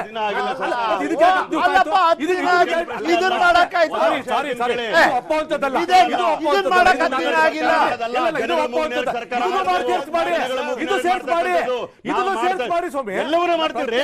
ಎಲ್ಲೇ ಭ್ರಷ್ಟಾಚಾರ ಮಾಡಿರ್ಲಿ, ಯಾವುದೇ ಪಕ್ಷದವ್ರು ಮಾಡಿರ್ಲಿ, ನನ್ನ ಪಕ್ಷದವ್ರು ಮಾಡಿದ್ರು ಕೂಡ ಬಿಡೋ ಪ್ರಶ್ನೆ ಇಲ್ಲ. ಭ್ರಷ್ಟಾಚಾರ ಮಾಡಿರೋರ್ನ ಎಲ್ಲಿ ಕೂಡಿಸ್ಬೇಕು ಅಲ್ಲಿ ಕೂಡಿಸಿದಾರೆ ಜನ. ನೋಡಿ, ಇದ್ರ ಬಗ್ಗೆ ಇರೋ ಆತರ ಅದ್ರ ಬಗ್ಗೆ ಇರಬೇಕು.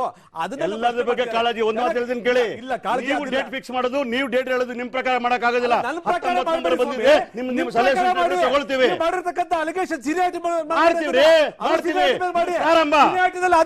ಪ್ರಾರಂಭ ರೀ. ಎಲ್ಲ ಒಂದೇ ದಿವಸ ಕೊಡಕ್ಕಾಗುತ್ತಾ? ತಾಳ್ಮೆಯಿಂದ ಇರ್ಬೇಕಾಗ್ತದೆ. ಎಲ್ಲ ಒಂದೇ ದಿವಸ ಕೊಡಕ್ಕಲ್ಲ. ಯಾವ್ದು ಇರ್ಬೇಕು ಇವಾಗ? ಯಾವ್ದು ಇರ್ಬೇಕು ಈಗ? ಎಲ್ಲ ವಿಚಾರ ಭ್ರಷ್ಟಾಚಾರ ತೆಗೆದು ಹೊರಗಡೆ ಹಾಕ್ತೀವಿ. ನಾವು ಕೊಟ್ಟ ರಾಜಕೀಯ ವಿರೋಧಿಗಳ ಬಗ್ಗೆ ತನಿಖೆ ಪ್ರಶ್ನೆ ಹಾಕೋದು. ಮೂರುವರೆ ವರ್ಷ ಇದ್ರಲ್ಲ ಅಧಿಕಾರದಲ್ಲಿ, ಯಾಕ್ರಿ ಮಾಡಕ್ಕಾಗಲ್ಲ ಅವ್ರ ಕೈಯಲ್ಲಿ? ನಾನು ಹೇಳಿದ್ರೆ ಡಿಬೇಟ್ ಅಲ್ಲಿ ಏನೋ ಸುಮ್ನೆ ಜೋರಾಗಿ ಶೌಟ್ ಮಾಡೋದು ಔಟ್ ಅಲ್ಲ, ಹೇಳ್ಬಿಡಪ್ಪ. ಯಾಕೆ ಏನ್ ಕಾರಣ ಕೊಟ್ಟವರು? ಯಡಿಯೂರಪ್ಪನವ್ರಿಗೆ ಟೈಮ್ ಇರಲಿಲ್ಲ ಮಾಡಕ್ಕೆ ಅಂತಂದ್ರೆ ಸರ್ಕಾರದಲ್ಲಿ ಯಾಕ್ರಿ ಕೊಡ್ಬೇಕಾಗಿತ್ತು? ಯಾಕಿದ್ರಿ ಏನ್ ಕಡ್ಲೆಕಾಯಿ ತಿಂತ ಇದ್ರ ನೀವು? ಆಯ್ತು ಹೇಳಿ ಮಾತಾಡ್ತೀರಿ. ಸರ್ ನಾನು ಹೇಳುದು ಒಂದು ಡಿಬೇಟ್ ಅಲ್ಲಿ ಒಂದು ಹೆಲ್ತಿ ಡಿಸ್ಕಷನ್ ಇರ್ಬೇಕು. ನಿಮ್ಮ ಸರ್ಕಾರದಲ್ಲಿ ಮಾಡದೇ ಇರೋದ್ನ ಯಾಕೆ ಹಂಗೆ ಮೈಪಡಿಸ್ಕೊಳ್ತೀರಿ? ಏನು ಮಾಡಿ ತೋರಿಸ್ಬೇಕಾಗಿತ್ತು ನೀವು. ನಾಗರಾಜ್ ಇರಿ ಒಂದ್ ನಿಮಿಷ. ಸುಧಾಕರ್ ಹೇಳಿದಿರಿ ಅಪ್ಪ, ಗಲ್ಲಿ ಗಲ್ಲಿ ಮಾತಾಡ್ತಿದ್ದೆ. ಸುಧಾಕರ್ ಮಾಡಿದ್ರು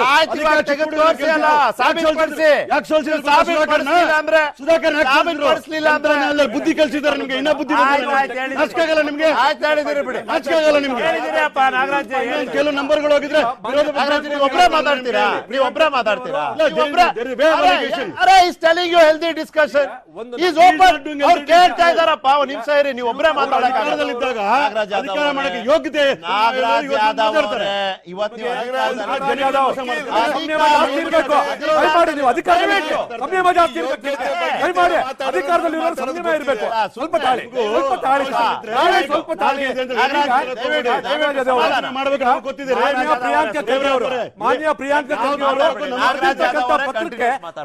ಮಾನ್ಯ ಪ್ರಿಯಾಂಕ ಖರ್ಗೆ ಅವರು ಬರೆದಿರ್ತಕ್ಕಂಥ ಪತ್ರಕ್ಕೆ ಆಧಾರವಾಗಿ ಸಿಎಜಿ ವರದಿಯನ್ನು ತಗೊಂಡಿದ್ದಾರೆ.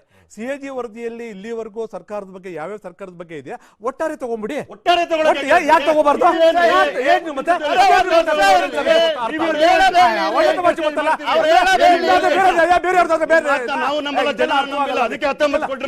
ಅಸಂಬದ್ಧ ಇದು, ಅಸಂಬದ್ಧ ಇದು ಮಾತಾಡ್ತಕ್ಕಂಥ. ಅಸಂಬದ್ಧ ಅಲ್ಲ, ಅಸಂಬದ್ಧ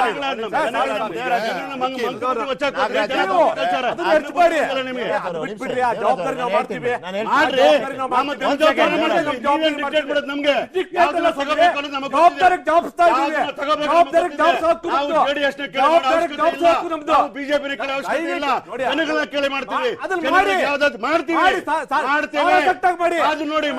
ಆಯ್ಕೆ ಬೇಡ, ಆಯ್ಕೆ ಬೇಡ.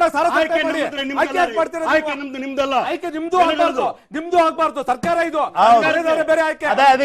ದೇವರಾಜ್ ಅವರೇ ಇಲ್ಲಿ ಏನಾಗಿದೆ ಅಂದ್ರೆ, ನಾಗರಾಜ್ ಅವರ ನಿಮಿಷ ಇರಿಯಪ್ಪ. ಇಲ್ಲಿ ಕೆಲವ್ರಿಗೆ ಕನ್ಫ್ಯೂಷನ್ ಇದೆ. ಪಕ್ಷಕ್ಕೂ ಸರ್ಕಾರಕ್ಕೂ ವ್ಯತ್ಯಾಸ ಗೊತ್ತಿಲ್ಲದೆ ಕೆಲವ್ರು ಮಾತನಾಡ್ತಾರೆ. ಪಕ್ಷ ನಿಮ್ದು ನಾಗರಾಜ್ ಯಾದವ್ ಅವರೇ, ಸರ್ಕಾರ ನಮ್ದು, ನಮ್ದು, ನಾವೇ ಜನ, ನಾವೇ ಜನ. ಏನ್ ಹೇಳ್ತಾ ಇದ್ದೀರಾ ನೀವು? ಏನ್ ಹೇಳ್ತಾ ಇದ್ದೀರಾ ನೀವು? ನೀವು ತನಿಖೆ ಮಾಡಿದ್ರೆ ನೀವು ರಾಜಕಾರಣ, ಅವ್ರು ಪ್ರಶ್ನೆ ಮಾಡಿದ್ರೆ ರಾಜಕಾರಣ.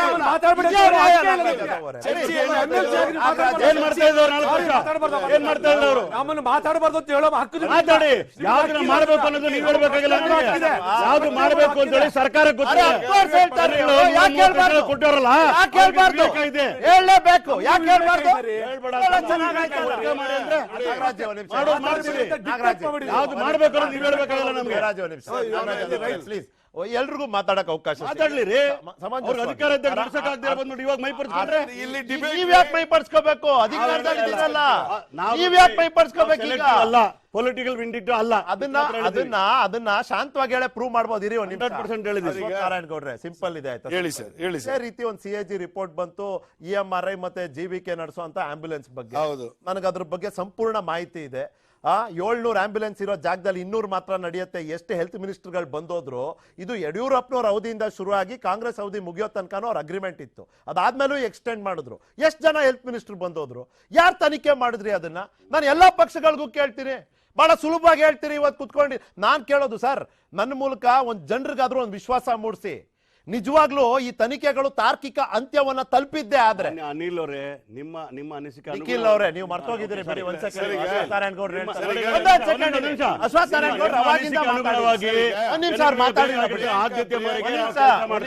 ಪ್ರಿಯಾಂಕಾ ಖರ್ಗೆ ಅವರು ಪತ್ರಗಳು ಬರ್ತಿದ್ದಾರೆ ಏನಕ್ಕೋ ತನಿಖೆಗೆ ಅಂದ್ರಲ್ಲ. KKRDB ಕಲ್ಯಾಣ ಕರ್ನಾಟಕ ಸಂತೋಷ್. ಅದೇ ರೀತಿ ಕಲ್ಯಾಣ ಕರ್ನಾಟಕ ಅಭಿವೃದ್ಧಿನಲ್ಲಿ ನಡೆದಿರ್ತಕ್ಕಂಥದ್ರ ಬಗ್ಗೆ ಪತ್ರ ಬರ್ದಿದ್ದಾರೆ. ಅನುದಾನದಲ್ಲಿ ಸರ್ ನಾನು ಪ್ರಿಯಾಂಕಾ ಖರ್ಗೆ ಅವರು ಬರ್ದಿರ್ತಕ್ಕಂಥ ಪತ್ರನ ಸ್ವಾಗತ ಮಾಡ್ತೀನಿ. ಸರ್ಕಾರ ತನಿಖೆ ಮಾಡಲಿ. ಅದೇ ರೀತಿ ಪರ್ಟಿಕ್ಯುಲರ್ ಆಗಿ ಕಲ್ಯಾಣ ಕರ್ನಾಟಕ ಭಾಗದಲ್ಲಿ ಒಕ್ಕುಬೋರ್ಡ್ ಆಸ್ತಿಯನ್ನ ಲೂಟಿ ಮಾಡಿರ್ತಕ್ಕಂಥದ್ರ ಬಗ್ಗೆನೂ ಪ್ರಿಯಾಂಕಾ ಖರ್ಗೆ ಪತ್ರ ಬರೆದು ಇದನ್ನ CBI ಕೊಡಿ ಅಂತ ಒಂದು ಪತ್ರ ಬರಲಿ ಸರ್. ಕಲ್ಯಾಣ ಕರ್ನಾಟಕದ ಭಾಗದಲ್ಲಿ ವಕ್ಫ್ ಬೋರ್ಡ್ ಪ್ರಾಪರ್ಟಿಯನ್ನ Let him say, ಯಾವ್ಯಾವ ರಾಜಕಾರಣಿಗಳು ಲೂಟಿ ಹೊಡೆದಿದ್ದಾರೆ, ಒತ್ತುವರಿ ಮಾಡ್ಕೊಂಡಿದ್ದಾರೆ, ಯಾವ್ಯಾವ ಈ ರಿಪೋರ್ಟ್ಗಳು ಏನೇನಿದೆ ಅನ್ನತಕ್ಕಂಥದ್ದನ್ನ ದಯಮಾಡಿ ಪ್ರಿಯಾಂಕಾ ಖರ್ಗೆ ಅವರು ಸಿಬಿಐ ಕೊಟ್ಬಿಡಿ ಅಂತ ನೇರವಾಗಿ ಸದನದ ಅಪ್ರೂವಲ್ ತಗೊಂಡು ಪತ್ರ ಬರೀಲಿ ಸರ್, ನೋಡೋಣ ಧೈರ್ಯ ಇದ್ರೆ. ಪ್ರಿಯಾಂಕಾ ಖರ್ಗೆ ಅವರು ಕಲ್ಯಾಣ ಕರ್ನಾಟಕದ ಭಾಗದ ಕೆಲಸ ಮಾಡಬಹುದಾಯ್ತಲ್ಲ, ಈಗ ನಮ್ಮ ಬಗ್ಗೆ ಬರ್ದಿಲ್ಲ. ಈಗ ನಾನೆಲ್ಲ ಪತ್ರ ಪ್ರಿಯಾಂಕಾ ಖರ್ಗೆ ನಿಮ್ಮ ಬಗ್ಗೆ ಅವ್ರು ಮಾತಾಡ್ತಿರೋದು ಸೆಲೆಕ್ಟಿವ್, ಅವ್ರು ಮಾತಾಡ್ತಿರೋದು ಸೆಲೆಕ್ಟಿವ್ ಬಗ್ಗೆ. ನೀವ್ ಹೇಳಿದ್ರಲ್ಲ ಸೆಲೆಕ್ಟಿವ್ ಅಲ್ಲ ಅಂತ, ಅವ್ರು ಹೇಳ್ತಿದ್ದಾರೆ. ಕಾಣಿಸ್ತಾ ಇದೆ, ಏನ್ ತಪ್ಪಿದೆ, ದಾಖಲೆ ಇದೆ ಅವ್ರ ಹತ್ರ? ನಿಮ್ಮ ಹತ್ರ ಇದೆಯಾ? ನಿಮ್ಮ ಹತ್ರ ಇದೆಯಾ? ಅವ್ರ ಹತ್ರ ದಾಖಲೆ ಇದೆ. ನಾಗರಾಜ್ ರಾವ್ ಅವ್ರಿಗೆ ಎಲ್ಲಿದೆ ಅಂತ ನಾನು ಹೇಳ್ತೀನಿ, ಹೋಗಿ ತಗೊಳ್ಳಿ ಸರ್. ಮಾನ್ಯ ಶ್ರೀ ಅನುಮಾರ್ ಮಾನಪಾಡಿ ಅವರು ಒಂದು ರಿಪೋರ್ಟ್ ಅನ್ನ ಕೊಟ್ಟಿದ್ದಾರೆ ಸರ್. ಆ ರಿಪೋರ್ಟ್ ನ ತೆಗೆಸ್ಕೊಂಡು ದಯಮಾಡಿ ನೀವು ಓದಿ ಕೇಳಿಸ್ಕೊಡ್ರಿ. ನಾಗರಾಜ್ ಯಾದವ್, ನೀವು MLC ಸಿಟ್ಟಿಂಗ್ MLC ಇದ್ರೆ ಕೇಳಿಸ್ಕೊಳ್ಳಿ, ದಾಖಲೆ ನಿಮ್ಗೆ ಸದನದಲ್ಲಿ ಸಿಗುತ್ತೆ. ದಯಮಾಡಿ ರೆಕಾರ್ಡ್ ಸೆಕ್ಷನ್ ಅನ್ವರ್ ಮಾನಪಾಡಿ ರಿಪೋರ್ಟ್ ಅನ್ನ ಕಳ್ಸ್ಕೊಂಡು ಹೋದಿ, ಇನ್ಕ್ಲೂಡಿಂಗ್ ನೇಮ್ ವೈಸ್ ಯಾವ್ಯಾವ ಪಾರ್ಟಿ ಲೀಡರ್ಗಳು ವಕ್ಫ್ ಬೋರ್ಡ್ ಆಸ್ತಿನ ಕಬಳಿಕೆ ಮಾಡಿದ್ದಾರೆ ಅನ್ನತಕ್ಕಂಥದ್ದನ್ನ ದಾಖಲೆ ಸಮೇತ ಇದೆ. ದಯಮಾಡಿ ತನಿಖೆಗೆ ಪ್ರಿಯಾಂಕಾ ಖರ್ಗೆ ಅವರು ಬರೆಯಕ್ಕೆ ಹೇಳಿ. ಅವರು ಮಾತಾಡ್ತಿಲ್ಲ, ಅವ್ರು ಬಿಜೆಪಿ ಅವ್ರು ಆದ್ರು ಅಂದ ತಕ್ಷಣ ಫ್ಯಾಕ್ಟ್ ಆಗೋದಿಲ್ಲ. ಇವತ್ತು ಒಂದ್ ನಿಮಿಷ ನಾನು ನಿಮ್ಗೊಂದು ಕೇಳ್ತೀನಿ, ನಿಮ್ಮ ನಡುವೆ ಮಾತಾಡಿ ಸರ್. ಈಗ ಕಾಂಗ್ರೆಸ್ ಅವ್ರು ತನಿಖೆ ಆರ್ಡರ್ ಮಾಡಿದ್ರು ಅಂದ ತಕ್ಷಣ ಈ ತನಿಖೆನಲ್ಲಿ ಹುರುಳಿಲ್ಲ, ಈ ತನಿಖೆ ದುರುದ್ದೇಶ ಪೂರ್ವಕವಾಗಿ ಮಾಡಿರುವಂತದ್ದು, ಇದು ಕೇವಲ ರಾಜಕಾರಣಕ್ಕಾಗಿ ಮಾಡಿರುವಂತದ್ದು ಅಂತ ಹೇಳ್ಬಿಡ್ಬೋದಾ?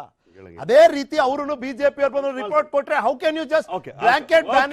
ಓಕೆ, ಬಿಜೆಪಿಯಿಂದ ಆಯ್ಕೆ ಆಗಿರ್ತಕ್ಕಂಥ ವ್ಯಕ್ತಿಗೆ ರಿಪೋರ್ಟ್ಗೆ ಅದು ವಿರೋಧ ಅಂತ ಪ್ರಶ್ನೆ ಬರಲ್ಲ. ನಾನು ಹೇಳ್ತಾ ಇರೋದು, ನಾವು ಅಧಿಕಾರದಲ್ಲಿ ಇರಲಿಲ್ಲ, ನೀವೇ ಆಯ್ಕೆ ಮಾಡಿದಂತಹ ಒಬ್ಬ ಸದಸ್ಯ ರಿಪೋರ್ಟ್ ಕೊಟ್ಟಾಗ ನೀವು ಅಧಿಕಾರದಲ್ಲಿ ಇದ್ರಪ್ಪ, ನೀನು ಯಾಕಪ್ಪ ಅದನ್ನ ಪ್ಲೇಸ್ ಮಾಡಿಲ್ಲ? ಮಾಡಿ ಇವಾಗ ನನಗೆ ಉತ್ತರ ಕೊಡ್ಬೇಕಾಗಿರೋದು, ನೀವು ಯಾಕೆ ಪ್ಲೇಸ್ ಮಾಡಿಲ್ಲ ಅಂತ. ಅವ್ರು ಯಾಕೆ ಮಾಡ್ಲಿಲ್ಲ ರೀ? ನೀವೇ ಮಾಡಿದ್ರಿ. ಇವಾಗ ಮಾಡ್ತಾರೆ, ಕ್ರಮ ತಗೊಳ್ಳಿಲ್ಲ. ಇಲ್ಲ, ನಾನು ಕೊಡಬೇಕು. ಯಾವ ಕಾರಣಕ್ಕೆ ನೀವು ಪ್ಲೇಸ್ ಮಾಡ್ಲಿಲ್ಲ? ಯಾವ ಕಾರಣಕ್ಕೆ ತನಿಖೆ ಆರ್ಡರ್ ಮಾಡಲಿಲ್ಲ? ಪ್ರಾರಂಭದಲ್ಲಿ ನಾನು ಕ್ಲಿಯರ್ ಹೇಳಿದೆ, ಯಡಿಯೂರಪ್ಪನ ಅಧಿಕಾರ ತಗೊಂಡು 2.5 ತಿಂಗಳಿಗೆ ಕೋವಿಡ್ ಬಂತು, 2.5 ವರ್ಷ. ಹಂಗಂದ್ರೆ ಏನ್ ಕೆಲಸನೇ ಮಾಡಿಲ್ಲ. ನಾವೇನು ಮಾಡಕ್ ಇರೋದು ಹೇಳ್ತೀವಿ. ಯಡಿಯೂರಪ್ಪ ಹೋದ್ಮೇಲೆ ಬೊಮ್ಮಾಯಿ ಬಂದು ಏನು ಮಾಡಲಿಲ್ಲ. ನಮ್ ಸರ್ಕಾರ ಕಾಂಗ್ರೆಸ್ ರೂಲಿಂಗ್ ಅಲ್ಲಿ ಇದ್ದು ಕೋವಿಡ್ ಬಂದಿದೆ, ಅವರು ಏನು ಮಾಡಕ್ ಸಾಧ್ಯ ಇಲ್ಲ. ತನಿಖೆ ಮಾಡಕ್ ಟೈಮ್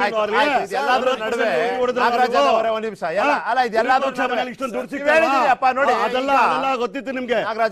ನಿಮ್ಗೆ ತನಿಖೆ ಮಾಡ್ಲಿಕ್ಕೆ ಟೈಮ್ ಇರ್ಲಿಲ್ಲ ಸರ್. ಇವರು ನಮ್ಮಲ್ಲಿ ಯಾರ್ದೋ ದುಡ್ಡು ಸಿಕ್ತು ಅಂದ್ರೆ ನಾವು ಅವ್ರಿಗೆ ಸೀಟ್ ಕೊಟ್ಟಿಲ್ಲ. ನಿಮ್ಮಲ್ಲಿ ಬಾತ್ರೂಮ್ ಟೈಲ್ಸ್ ಒಳಗಡೆ ಚಿನ್ನದ ಗಟ್ಟಿ ಇಕ್ಕಿದವ್ರಿಗೆ ಸೀಟ್ ಕೊಟ್ರಲ್ರಿ ಚಿತ್ರದುರ್ಗದಲ್ಲಿ. ನಿಮ್ಮವರೆಲ್ಲ ದಂಧೆ ಮಾಡೋದು ಸರಿ, ಬಿಜೆಪಿ ಅವ್ರು ಮಾಡೋದು ಸಿಗಾಕೊಂಡು ನಾವು ಸೀಟೇ ಕೊಟ್ಟಿಲ್ಲ ರೀ ಅವ್ರಿಗೆ. ನೀವು ಅವ್ರ ಕರ್ ಸೀಟ್ ಕೊಟ್ಟಿದ್ದೀರಾ ಗ್ಯಾಮ್ಲಿಂಗ್ ಮಾಡೋರ್ಗೆ. ನಿಮ್ಗೆ ಏನ್ ರೈಟ್ಸ್ ಇದೆ? ರೈಟ್ಸ್ ಇದೆ. ಭ್ರಷ್ಟಾಚಾರದ ಕೇಸ್ ನಡೆದಾಗ ಎಲ್ಲಿದ್ರು ಅವರು? ಸರ್ಕಾರದಲ್ಲೇ ಯಾವ ಪಾರ್ಟಿನಲ್ಲ ಇರ್ಲಿ, ನೀವು ಹೆಂಗ್ ಸೀಟ್ ಕೊಟ್ರಿ ನೀವು ಅವ್ರಿಗೆ? ಸರ್ಕಾರ ಇವಾಗ ರೇಡ್ ಆಗಿದ್ದು ಸರ್ಕಾರದ ಅವಧಿಯಲ್ಲೇ ತಾನೆ. ಇವತ್ತು ರೇಡ್ ಆದ್ಮೇಲೆ ಬಂದಿರೋದು ನೋಡಿ.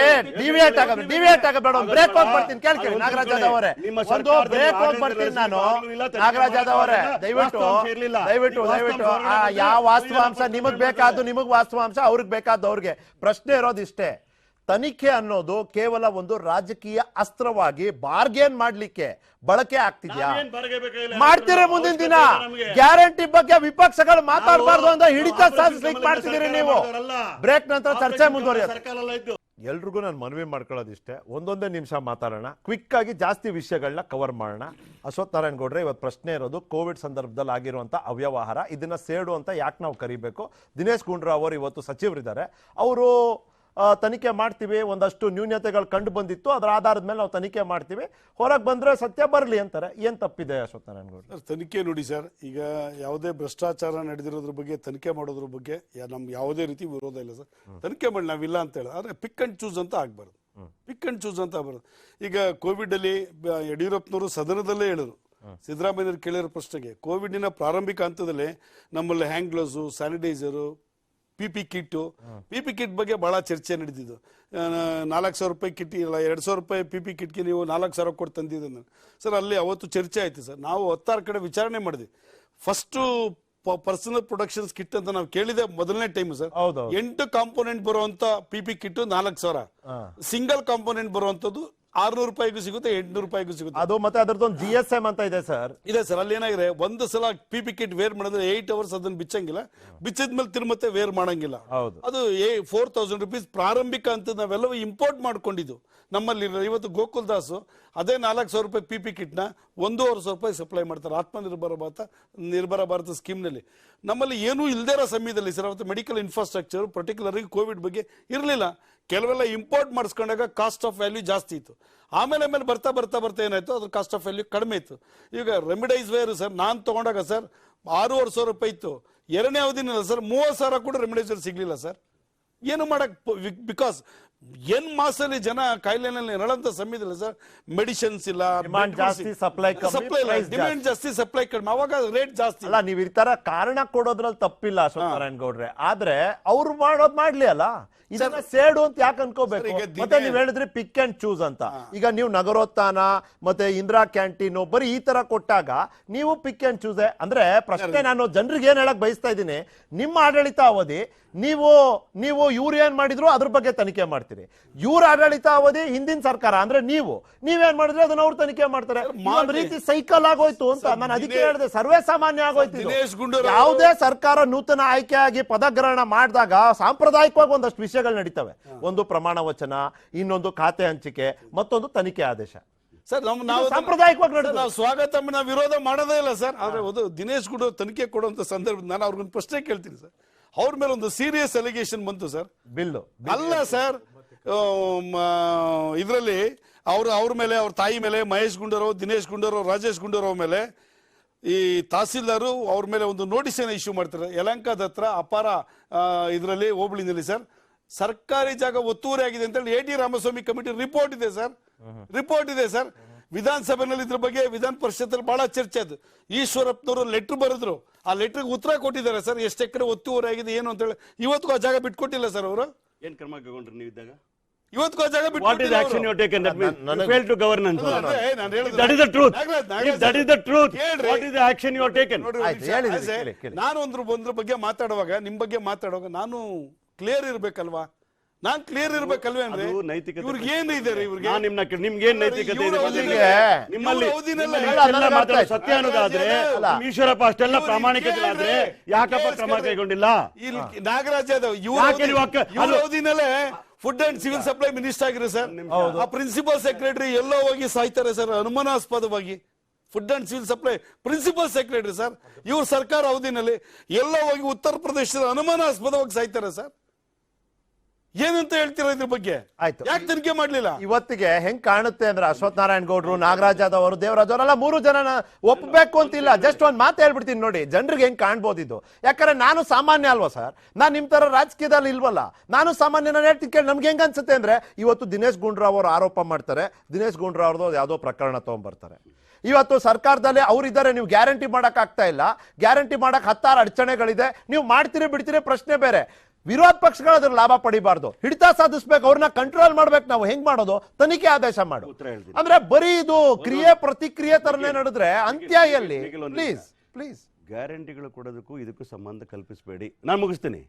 ನಾವೇನು ವಿಷಯಾಂತರ ಮಾಡೋ ಅವಶ್ಯಕತೆ ಇಲ್ಲ. ನಾವೀಗ ಬರ್ತಕ್ಕಂಥ ಕ್ಯಾಬಿನೆಟಲ್ಲಿ ತೀರ್ಮಾನವನ್ನು ತಗೊಳ್ತೇವೆ. ಇವತ್ತೇ ಸಾರಿಗೆ ಸಚಿವರು ಹೆಣ್ಮಕ್ಳ ವಿಚಾರದಲ್ಲಿ ಹೇಳಿದ್ದಾರೆ, bus pass will give unconditional ಅಂತ ಹೇಳಿದ್ದಾರೆ. ಈ ರೀತಿಯಾದ ತೀರ್ಮಾನಗಳು ಮಾಡ್ತೇವೆ. ವೈಜ್ಞಾನಿಕವಾಗಿ ಏನು ಬೇಕು ಸೂಕ್ತವಾದ ಕ್ರಮಗಳನ್ನು ಕೈಗೊಳ್ತೇವೆ. ನಾನು ಇವ್ರು ಕೇಳ್ತಾ ಇರೋದಕ್ಕೆ ಆಡಳಿತ ಪಕ್ಷ ಒಂದು ವಿಚಾರವನ್ನು ತಗೊಂಡಾಗ ಅದಕ್ಕೆ ನೇರ ಉತ್ತರ ಕೊಡೋದು ಕಲಿಬೇಕೆ ಹೊರತು ನಿಖಿಲ್ಗೆ ನಾನೇನೋ ಬ್ಲೇಮ್ ಮಾಡಿದ್ದಕ್ಕೆ ನಾಗರಾಜ್ ಬಗ್ಗೆ ಇನ್ನೊಂದು ಬ್ಲೇಮ್ ಮಾಡ್ತಕ್ಕಂಥದ್ದು. This is not the way of answer. That is not ಕ್ವಶನ್ಗೆ ಇನ್ನೊಂದು ಕ್ವಶನ್ ಅಲ್ಲ ಆನ್ಸರು. ನಾನು ನಿಮ್ಮನ್ನ ಕೇಳೋದೇನು ಗೊತ್ತಾ?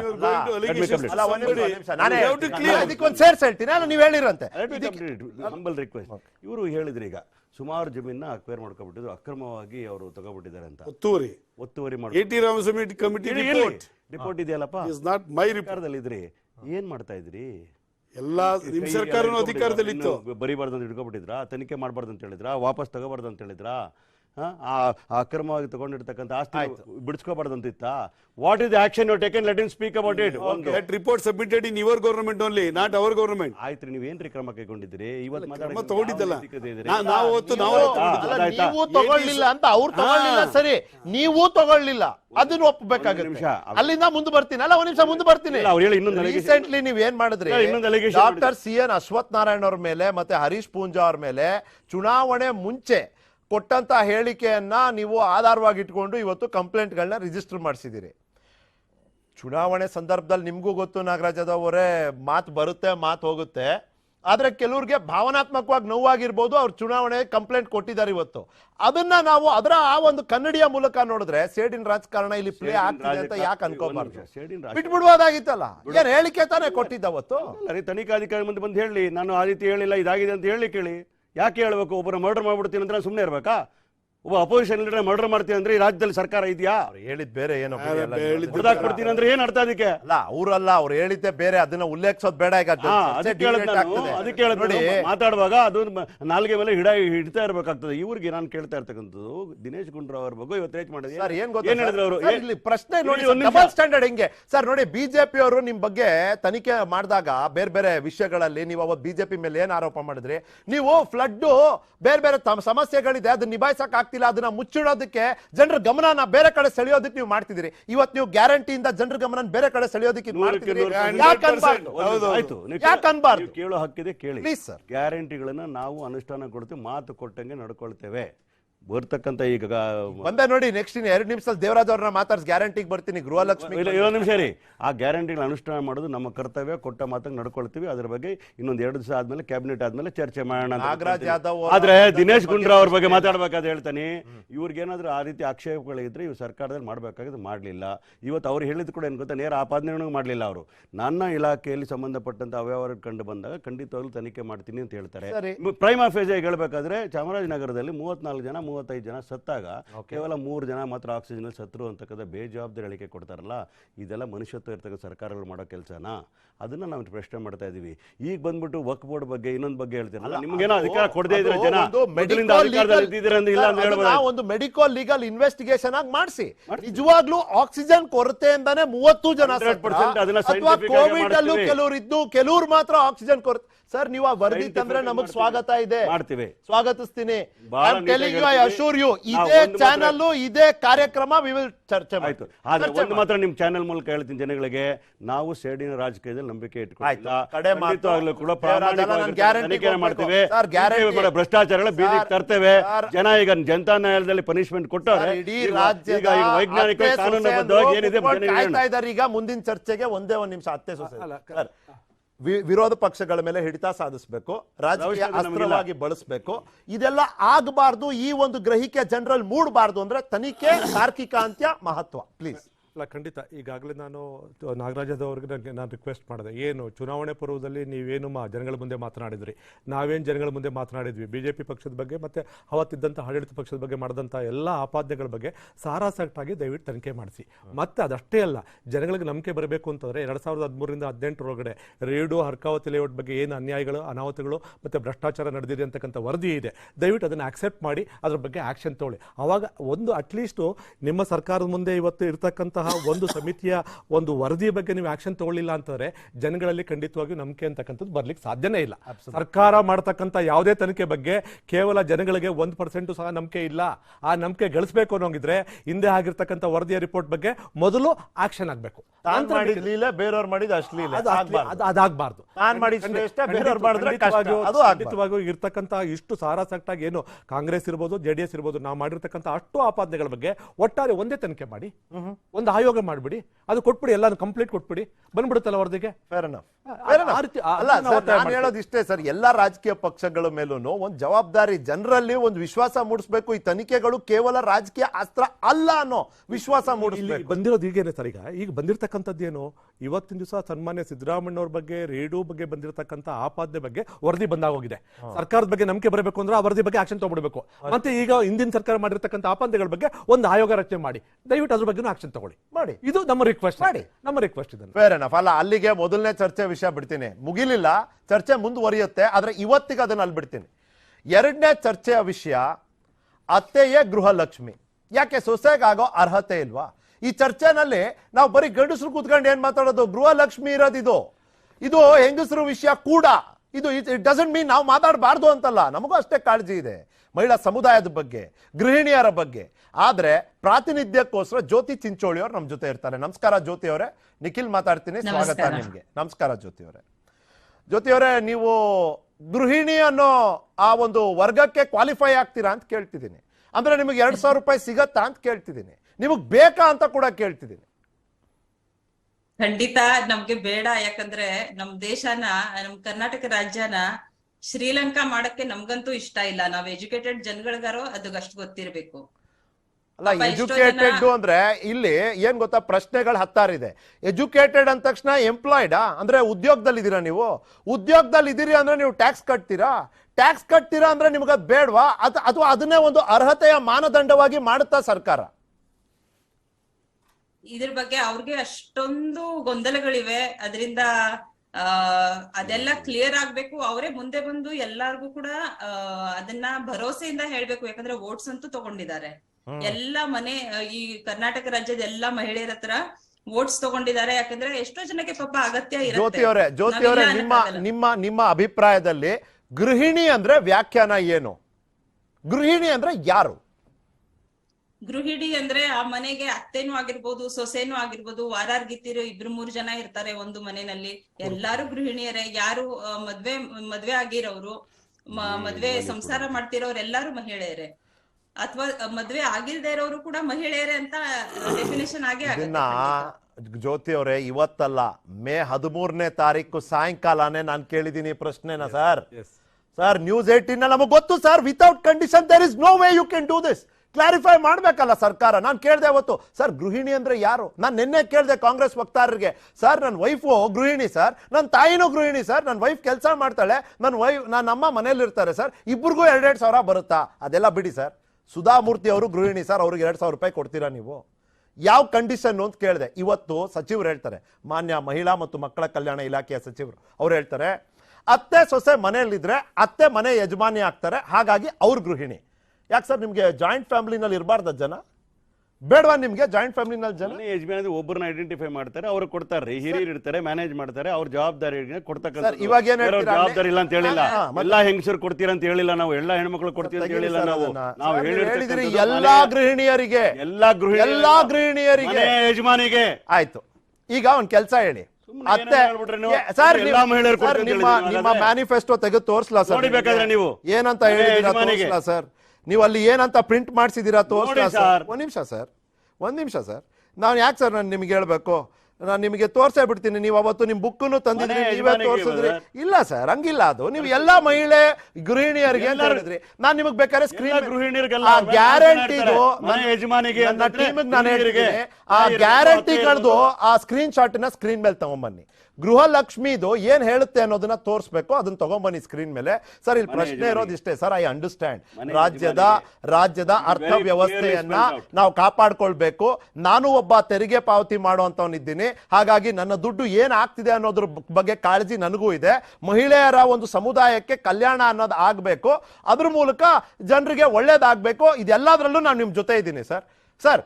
ನಾನು ನಿಮ್ ಜೊತೆ ಇದ್ದೀನಿ ಸರ್. ಇದೆಲ್ಲದರ ಮಧ್ಯೆ ನಾನು ಕೇಳ್ತಿರುವಂತದ್ದು, ಈಗ ಅತ್ತೆ ಮಂಗಳೂರಲ್ಲಿ ಇದ್ದಾರೆ, ಅವ್ರ ಮಗ ಮತ್ತೆ ಸೊಸೆ ಬೆಂಗಳೂರಲ್ಲಿ ಇದ್ದಾರೆ. ಇಲ್ಲಿರೋ ಮನೆಗೆ ಸೊಸೆನೆ ಯಜಮಾನಿ ಕೊಡ್ತೀರಾ? ಮನೆಯವರು ತೀರ್ಮಾನ ಮಾಡ್ತಾರೆ. ಅರೆ ಇದು ಹೆಂಗಾಯ್ತು? ಅವ್ರು ಅಲ್ಲಿದ್ದಾರೆ, ಇವ್ರು ಇಲ್ಲಿದ್ದಾರೆ, ಇವ್ರು ಇಲ್ಲಿದ್ದಾರೆ, ಅಲ್ಲ ಅವ್ರ ಮಕ್ಕಳ ಜೊತೆ ಇರ್ತಾರೆ ಅವರು. ನೀವ್ ಹೆಂಗ್ ಫ್ಯಾಮಿಲಿ ಪ್ರಕಾರ ಒಂದ್ ನಿಮಿಷ ತಿಳ್ಕೊಳ್ಳಿ. ಈಗ ಅತ್ತೆ ಬಂದ್ಬಿಟ್ಟು ಅವ್ರ ಮಗನ ಮನೇಲಿ ಇರ್ತಾರೆ ಮಂಗಳೂರಲ್ಲಿ. ಗೃಹಲಕ್ಷ್ಮಿ ತಗೊಂಡ್ಬನ್ನಿಯಪ್ಪ ಸ್ಕ್ರೀನ್ ಮೇಲೆ, ಅನ್ನಭಾಗ್ಯದ ತೋರಿಸ್ತಿದ್ದೀನಿ. ಏನು ಒಬ್ಬ ಅತ್ತೆ ಬಂದ್ಬಿಟ್ಟು ಅಲ್ಲಿ ಮಂಗಳೂರಲ್ಲಿ ಇರ್ತಾರೆ, ಮಗನ ಮನೇಲಿ ಇರ್ತಾರೆ. ಆಯ್ತು, ಇಲ್ಲಿ ಸೊಸೆ ಮತ್ತೆ ಇವ್ರು ಇರ್ತಾರೆ. ಆ ಮನೆಗೆ ಯಜಮಾನಿ ಅವಾಗ ಸೊಸೆ ಹಾಕ್ತಾರೆ. ಅಂದ್ರೆ ಮನೇಲಿ ಸೊಸೆ ಮತ್ತೆ ಅತ್ತೆ ಇಬ್ರು ಇದ್ದಾಗ ಅತ್ತೆ ಹೆಸರಿಗೆ ಹೋಗ್ತದೆ. ಯಾಕಂದ್ರೆ ದೊಡ್ಡವರು ಈ ಮನೆಗೆ ದೊಡ್ಡವರು ಅನ್ನೋ ಕಾರಣಕ್ಕೋಸ್ಕರ ಹೋಗ್ತದೆ ಮನೆಗೆ ಯಜಮಾನಿ. ನೋಡಿ ಸರ್, ಅಲ್ಲಿ ಕುಟುಂಬದ ಮಹಿಳೆಗೆ ಪ್ರತಿ ತಿಂಗಳು 2,000 ರೂಪಾಯಿ ಅಂತ ಬರ್ದಿದೆ. ಕುಟುಂಬದ ಒಬ್ಬಳ ಮಹಿಳೆಗೆನಾ? ಮ್ಯಾನಿಫೆಸ್ಟೋ ಕಾಪಿ ತಗೊಂಡು ನೋಡ್ರಿ, ಮ್ಯಾನಿಫೆಸ್ಟೋ ಕಾಪಿ ತಗೊಳ್ಳಿ, ಬೇಗ ತರಿಸ್ತೀನಿ ನಾನು ನಿಮಗೆ.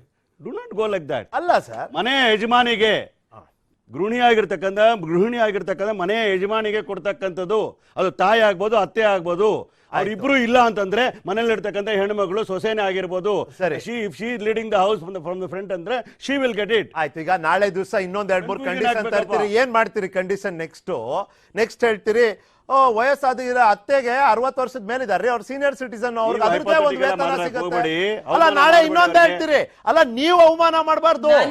ಇವ್ರು ಏನಂದ್ರು ಗೊತ್ತಾ, ಈಗ ನೋಡಿ ನಮ್ಮ ಹತ್ರ ಇದೆ, ಕೆಪಾಸಿಟಿ ಇದೆ, ನನಗೆ ಬೇಡಪ್ಪ, ಅರ್ಹರಿಗೆ ಕೊಡ್ತೀವಿ. ಯೋಚನೆ ಮಾಡಿ, ಅದೀಗ ಎವ್ಯಾಲ್ಯೂಯೇಷನ್ ಮಾಡ್ಲಿಕ್ಕೇನೆ ಈಗ ಮೀಟಿಂಗ್ ನಡೆದಿರ್ತಕ್ಕಂಥ ಫೈನಾನ್ಸ್ ಡಿಪಾರ್ಟ್ಮೆಂಟ್ ಮಾಡಿರೋದು, ಮಹಿಳಾ ಡಿಪಾರ್ಟ್ಮೆಂಟ್ ಅಲ್ಲಿ ಮಾತಾಡಿ ಯಾರ್ಯಾರಿಗೆ ಬೇಕೋ ವಿಚಾರಗಳನ್ನ ನಾವು ಯಾರು ಫಲಾನುಭವಿಗಳು ರೆಡಿ ಮಾಡಿದ್ದೀವಿ. ಜೊತೆ ಹೇಳಿ, ಕಾಂಗ್ರೆಸ್ನವರು ನಮ್ಗೆ 1947 ಇಂದ ಇವತ್ವರೆಗೂ ಬರೇ ದೇಶನ ಡಿವೈಡ್ ಅಂಡ್ ರೂಲ್ ಮಾಡಿನೇ ಗೆಲ್ತಾ ಇದಾರೆ. ಇವಾಗ ಸಮಾಜಕ್ಕೆನೆ ಇಳಿದಿದ್ದಾರೆ. ಸಮಾಜದಲ್ಲಿ ಎಲ್ಲಾ ಯಾವ ರೀತಿಯಲ್ಲಿ ಡಿವೈಡ್ ಮಾಡಿದ್ರೆ ಹೇಳಿ ಮೇಡಮ್? ನಾವೇನ ಹಿಂದೂ ಮುಸ್ಲಿಂ ಅಂತ ಮಾಡಿರೋದು ಮೇಡಮ್? ನೀವೇ ಹೇಳಿ, ಯಾರು ಡಿವೈಡ್ ಮಾಡೋರು ಹೇಳಿ. ಸುಮ್ನೆ ನೀವು ಪೊಲಿಟಿಕಲ್ ಮಾತಾಡಕ್ ಹೋಗ್ಬೇಡಿ. ಮಾಡ್ತೇನೆ, ಕಾಂಗ್ರೆಸ್ ಬಗ್ಗೆ ಮಾತಾಡ ಕೇಳ್ತೀನಿ, ದಯವಿಟ್ಟು ಎಕ್ಸ್ಪ್ಲೈನ್ ಮಾಡಿ. ದೇಶವನ್ನ ಏನು ಬಿಜೆಪಿ ತರ ಹಿಂದೂ ಮುಸ್ಲಿಂ ಮಾಡಿಟ್ಟಿದ್ಯಾ ಮೇಡಮ್?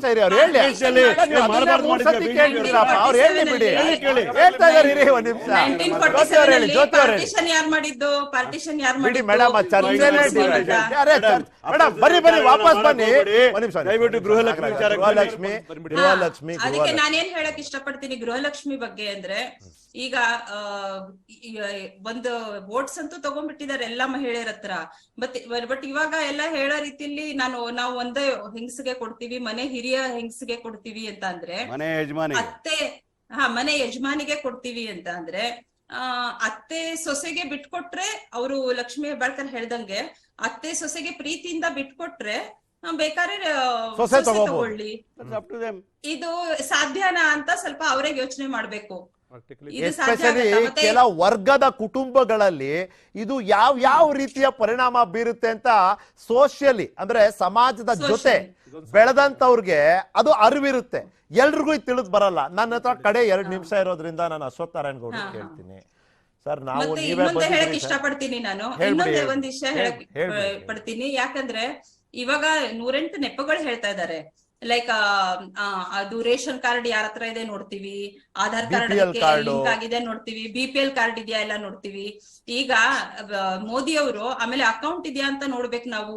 ಅಕೌಂಟ್ 60 ಕೋಟಿ ಅಕೌಂಟ್, ಜನ್ಧನ್ ಅಕೌಂಟ್ ಮೋದಿಯವರೇ ತೆಗ್ದಿದ್ದಾರೆ. ಅದರಿಂದ ಇವ್ರೇನು ತಲೆ ಕೆಡಿಸ್ಕೊಳ್ಳೋದು ಬೇಕಿಲ್ಲ. ಎರಡನೇದು, ಇಲ್ಲ ಅವರು ಬಿಜೆಪಿನೋ ಇನ್ನೊಂದ ಐ ಡೋಂಟ್ ಕೇರ್, ಅವರು ಶೀಸ್ ಅ ವುಮನ್, ಅವ್ರು ಕ್ವಾಲಿಫೈ ಆಗ್ತಾರ ಅವ್ರು 2,000 ರೂಪಾಯಿಗೆ. ನೀವು ಅದನ್ನ ಡಿನೈ ಮಾಡ್ತಿದ್ದೀರಿ. She doesn't want it, it's another story. That's her choice. ಕೇಳಿಸ್ಕೋಬೇಕಾಗತ್ತೆ ಸರ್. ಯಾಕಂದ್ರೆ ನೀವು ಆಧಾರ್ ಕಾರ್ಡ್ ನೀವು ಕರೆಕ್ಟ್ ಇದ್ದೀರಿಯಪ್ಪ ನಾಗರಾಜ್ ಅವರೇ, ನೀವು ಹೇಳೋದ್ರಲ್ಲಿ ತಪ್ಪಿಲ್ಲ. ಅವ್ರು ಹೇಳೋದನ್ನ ಹೇಳಕ್ ಬಿಡಿ. ಹೇಳಿ. ಮೋದಿ ಅವರು ಆಧಾರ್ಗೆ ರೇಷನ್ ಕಾರ್ಡ್ ಲಿಂಕ್ ಮಾಡೋಣ ಅಂದಾಗ ವಿರೋಧ ಮಾಡಿದ್ದು ಯಾರು? ಕಾಂಗ್ರೆಸ್ನವರೇ ಮಾಡಿದ್ದು. ನಿಮ್ಗೊಂದು ಮಾಹಿತಿ ಇರಲಿ ಮೇಡಮ್, ನಾವು ಆಧಾರ್ ಕಾರ್ಡ್ ತಂದಾಗ ಮನಮೋಹನ್ ಸಿಂಗ್ ವಿರೋಧ ಮಾಡಿದ್ದು ಆಗಿನ ಮುಖ್ಯಮಂತ್ರಿ, ಗುಜರಾತ್ ಮುಖ್ಯಮಂತ್ರಿ ಮೋದಿ ಅವರೇ. ಮರಿಬೇಡ್ರಿ, ಆಧಾರ್ ಕಾರ್ಡ್ ನ ತಂದಿದ್ದು ನಾವು, ರೂವಾರಿಗಳು ನಾವು. ದಯವಿಟ್ಟು ನೀವು ಅರ್ಥ ಮಾಡ್ಕೊಳ್ಳಿ, ಇತಿಹಾಸ ತಿಳ್ಕೊಳ್ಳಿ. ಗೃಹಲಕ್ಷ್ಮಿ ವಿಚಾರಕ್ಕೆ ಬನ್ನಿ. ಆಯ್ತು madam, I have very little time. ಕ್ಷಮಿಸಿ, ನನ್ನ ಜೊತೆಯಲ್ಲಿ ಬೇರೆ ಗೆಸ್ಟ್ ಇದ್ದಾರೆ, ನಾನು ಅವ್ರ ಹತ್ರ ಮಾತಾಡ್ಬೇಕು. ಅಶ್ವಥ್ ನಾರಾಯಣ್ ಗೌಡ್ರು, ಇಫ್ ಐ ರಿಮೆಂಬರ್ ರೈಟ್, ನೀವು ಅದೇ ಜಾಗದಲ್ಲಿ ಕೂತಿದ್ರಿ. ಗ್ಯಾರಂಟಿ ದಿವಸ ನಾನು ನೀವು ಚರ್ಚೆ ಮಾಡಿದ್ದೀವಿ. ನಾನು ಅವತ್ತು ಹೇಳಿದ್ದೆ ಇದೇ ಮಾತನ್ನ. Sir, without conditions this is impossible. Sir, ಇದು ಈಗ ಏನ್ nothing wrong, but just say it before. ಮುಂಚೆನೇ ಹೇಳಿ ನೀವು. Obviously understood. ಸ್ಟಾರ್ ಹಾಕ್ಬಿಟ್ಟು ಕಂಡೀಷನ್ಸ್ ಅಪ್ಲೈ ಅಂತ ನೀವು ಹೇಳಿ, ನಾವು ಒಪ್ತಾ ಇದ್ವಿ. ನೀವೇನ್ ಹೇಳಿದ್ರಿ 200 ಯೂನಿಟ್ ಫ್ರೀ. ಇವಾಗ ನಾನು ಕೇಳ್ತಾ ಇದ್ದೀನಿ, 201 ಆದ್ರೆ ನಾನು 1 ಯೂನಿಟ್ ಕಾಸು ಕೊಡ್ತೀನಿ, 200 ಯೂನಿಟ್ಗೂ ಕಾಸು ಕೊಡ್ತೀನಿ. ಆನ್ಸರ್ ಅದಕ್ಕೆ ಅದನ್ನೇ ನಾನು ಹೇಳ್ತಾ ಇರೋದು. ಇದನ್ನ 1ನೇ ತಾರೀಕಲ್ಲ, ಅವತ್ತೇ ಹೇಳ್ಬಿಟ್ಟಿದ್ರೆ ನಾವು ಇವತ್ತಿಗೆ ಚರ್ಚೆನೆ ಮಾಡ್ತೇವೆ. ನಾಗರಾಜ್ ಅವ್ರಿಗೆ ಅರ್ಥ ಆಗಿದೆ ಬಿಡಿ. ಸರ್, ನಿಖಿಲ್, ನಾವು ಪ್ರಾರಂಭದಿಂದ ಹೇಳ್ತೀವಿ, ಇದನ್ನ ಇವ್ರು ಇಂಪ್ಲಿಮೆಂಟ್ ಮಾಡಬೇಕು ಅನ್ನೋದೇ ನಮ್ಮ ಉದ್ದೇಶ. ಇವ್ರು ಇಂಪ್ಲಿಮೆಂಟ್ ಮಾಡ್ಲಿ ಅಂದ್ರೆ ಇವ್ರು ಇಂಪ್ಲಿಮೆಂಟ್ ಮಾಡ್ಬೇಕಾದ್ರೆ ಟರ್ಮ್ಸ್ ಅಂಡ್ ಕಂಡೀಷನ್ ಇದ್ದೇ ಇರುತ್ತೆ ಅನ್ನೋದು ನಮ್ಗೆ ಎಲ್ರಿಗೂ ಗೊತ್ತಿರ್ತಕ್ಕಂಥ. ರೈಟ್. ಅದೇ ಮಾಡ್ಲಿ, ಏನ್ ಕಂಡೀಷನ್ ಆಗ್ತಾರೆ, ಏನ್ ಟರ್ಮ್ಸ್ ಅಂಡ್ ಕಂಡೀಷನ್ ಆಗ್ತಾರೆ ಮಾಡ್ಬಿಡ್ಲಿ ಬೇಗನೆ. ಅರೆ ಇದ್ರ ಯಾವುದೇ ಕಾರಣಕ್ಕೂ ಡಿಲೇ ಮಾಡೋದು ಬೇಡ. ಈಗ ಇವತ್ತೆಲ್ಲ ಒಂದ್ ಕಡೆ ನೋಡಿದ್ವಿ, ರೈತರು ಕೊಡ್ತಾರೆ 4,000 ರೂಪಾಯಿ ತೆಗಿತೀವಿ ಅನ್ನತಕ್ಕಂಥದ್ದು ಸುದ್ದಿ ಬಂದಿದೆ. ಇವರು ಅದೆಲ್ಲ ಆಮೇಲೆ ಅದಕ್ಕೇನು ಉತ್ತರ ಕೊಡ್ಬೇಕಾಗ್ತದೆ, ಅವರೇ ಕೊಡ್ಬೇಕಾಗ ಉತ್ತರ. ದಯವಿಟ್ಟು ಡಿಲೇ ಮಾಡೋದು ಬೇಡ. ನೀವೇನ್ ಮಾಡಬೇಕು ಅಂತಿದಾರ, ಏನ್ ಕಂಡೀಷನ್ ಹಾಕ್ಬೇಕು ಅಂತಿದ್ರೆ ನೀವು ಹಾಕ್ಬಿಡಿ. ಆಮೇಲೆ ಸಾಧಕ ಬಾಧಕಗಳು ಯಾವ್ದ್ರ ಬಗ್ಗೆ ಬೇಕಾದ್ರೆ ಚರ್ಚೆ ಮಾಡೋಣ. ಸರ್, ಇವ್ರೇನ್ ಮಾಡ್ತಾ ಇದಾರೆ, ಟೈಮ್ ಡ್ರಾಗ್ ಮಾಡ್ತಾ ಇದ್ರೆ ಜನಗಳು ಸೆಟಪ್ ಆಗಬೇಕು. ಅತ್ತೆ ಕೊಡಲ್ಲ ಸೊಸೆ ಕೊಡ್ತೀವಿ ಅಥವಾ ಸೊಸೆ ಕೊಡಲ್ಲ ಅತ್ತೆ ಕೊಡ್ತೀವಿ ಅನ್ನೋದಕ್ಕೆ ಸೆಟಪ್ ಆಗಬೇಕು.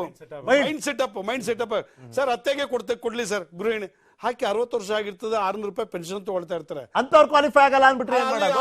1400 ರೂಪಾಯಿ ಕೊಟ್ಟ 600 ರೂಪಾಯಿ 600 ರೂಪಾಯಿ ಪೆನ್ಷನ್ 2000 ಮಾಡ್ತಾರ.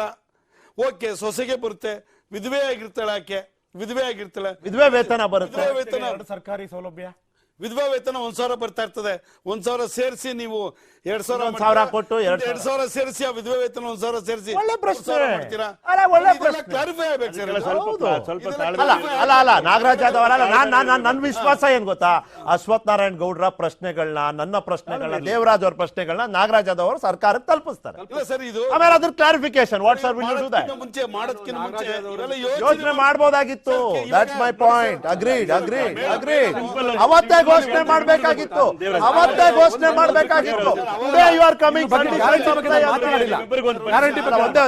Nagaraj you love your last ಏನೋ ಮಾತಾಡ್ಲಿಕ್ಕೆ ಏನಂದ್ರೆ ಅವ್ರು ಹೇಳ್ಬೇಕಾಗಿದ್ದು ಏನಾರ ಅವ್ರು ಬಿಟ್ರು ಮಧ್ಯದಲ್ಲಿ ನಾಗರಾಜ್ ಯಾದವ್ PM ಕಿಸಾನ್ ಸಮ್ಮಾನ್ ನಿಧಿ ಯೋಜನೆ ಜಾರಿಗೆ ತಂದ್ರ ಸರ್, ಯಾವುದು ಯೋಚನೆ ಮಾಡ್ಲಿಲ್ಲ ಸರ್. ಅಂದ್ರೆ ಅದಕ್ಕೆಲ್ಲ ಫಸ್ಟೇ ಯಾವ್ಯಾರು ಕೊಡ್ಬೇಕು ಅನ್ನೋದ್ರ ಯೋಚನೆ ಮಾಡ್ಕೊಂಡು 5 ಎಕರೆ ಜಮೀನು ಒಳಗಡೆ ಇರ್ತಕ್ಕಂಥ ರೈತನ ಕೊಡ್ಬೇಕಾ ಎಲ್ಲ ಯೋಚನೆ ಮಾಡ್ಕೊಂಡು, ನಾನ್ ಇನ್ಕಮ್ ಟ್ಯಾಕ್ಸ್ ಇರೋಂಥವ್ರು ಕೊಡ್ಬೇಕೆಲ್ಲ ಯೋಚನೆ ಮಾಡ್ಕೊಂಡು ಡಿಸೆಂಬರ್ 2018 ಡಿಸೆಂಬರ್ ತಿಂಗಳಲ್ಲಿ ಅದನ್ನ ಇಂಪ್ಲಿಮೆಂಟ್ ಮಾಡೋರು. ಎಲ್ಲೂ ಗೊಂದಲ ಇಲ್ಲ ಸರ್. ಕಂಡೀಷನ್ ಕೊಟ್ಟಿದ್ದೀರಾ? ಅಲ್ಲ, ಪ್ಲಾನ್ ಮಾಡ್ಕೊಂಡು ಯೋಚನೆ ಮಾಡ್ಕೊಂಡು ಮಾಡಿದ್ರು. ಹೇಳ್ತಿರೋದು ನೀವು ಕಂಡೀಷನ್ ಹಾಕಿ ಬೇಜಾರಿಲ್ಲ. ಆಮೇಲೆ ಎಕ್ಸಾಂಪಲ್ ಕೊಡ್ತೀನಿ. ದಲಿತರಿಗೆ ಮನೆಗಳಿಗೆ 75 ಯೂನಿಟ್ ಕರೆಂಟ್ ಇವ್ರು ಕೊಡ್ತಾ ಇದ್ರು. ಆದ್ರೆ ಆಮೇಲೆ ಏನಂದ್ರೆ ಗೊತ್ತಾ ಕಂಡೀಷನ್ ಓನ್ಲಿ ಫಾರ್ BPL ಅಂತಂದ್ರು. ನಾವೇನದು ಅಂದ್ವಾ? ಇಟ್ಸ್ ಕರೆಕ್ಟ್ ಫಾರ್ BPL ಅಂತ ತಪ್ಪೇನಿದೆ? ಅಫೋರ್ಡ್ ಪ್ರಚಾರ ತಗೊಂಡಿದ್ದೇನು ಗೊತ್ತಾ? ಎಲ್ಲ ದಲಿತರಿಗೆ 75. ಆಯ್ತು, ಇವಾಗ ಅದೇ ಯೂನಿಟ್ ಹೇಳಿಲ್ವಾ ನೀವು? ಅಲ್ಲ, ಸಿದ್ದರಾಮಯ್ಯ ಅವರು ಮಾನ್ಯ ಮುಖ್ಯಮಂತ್ರಿಗಳು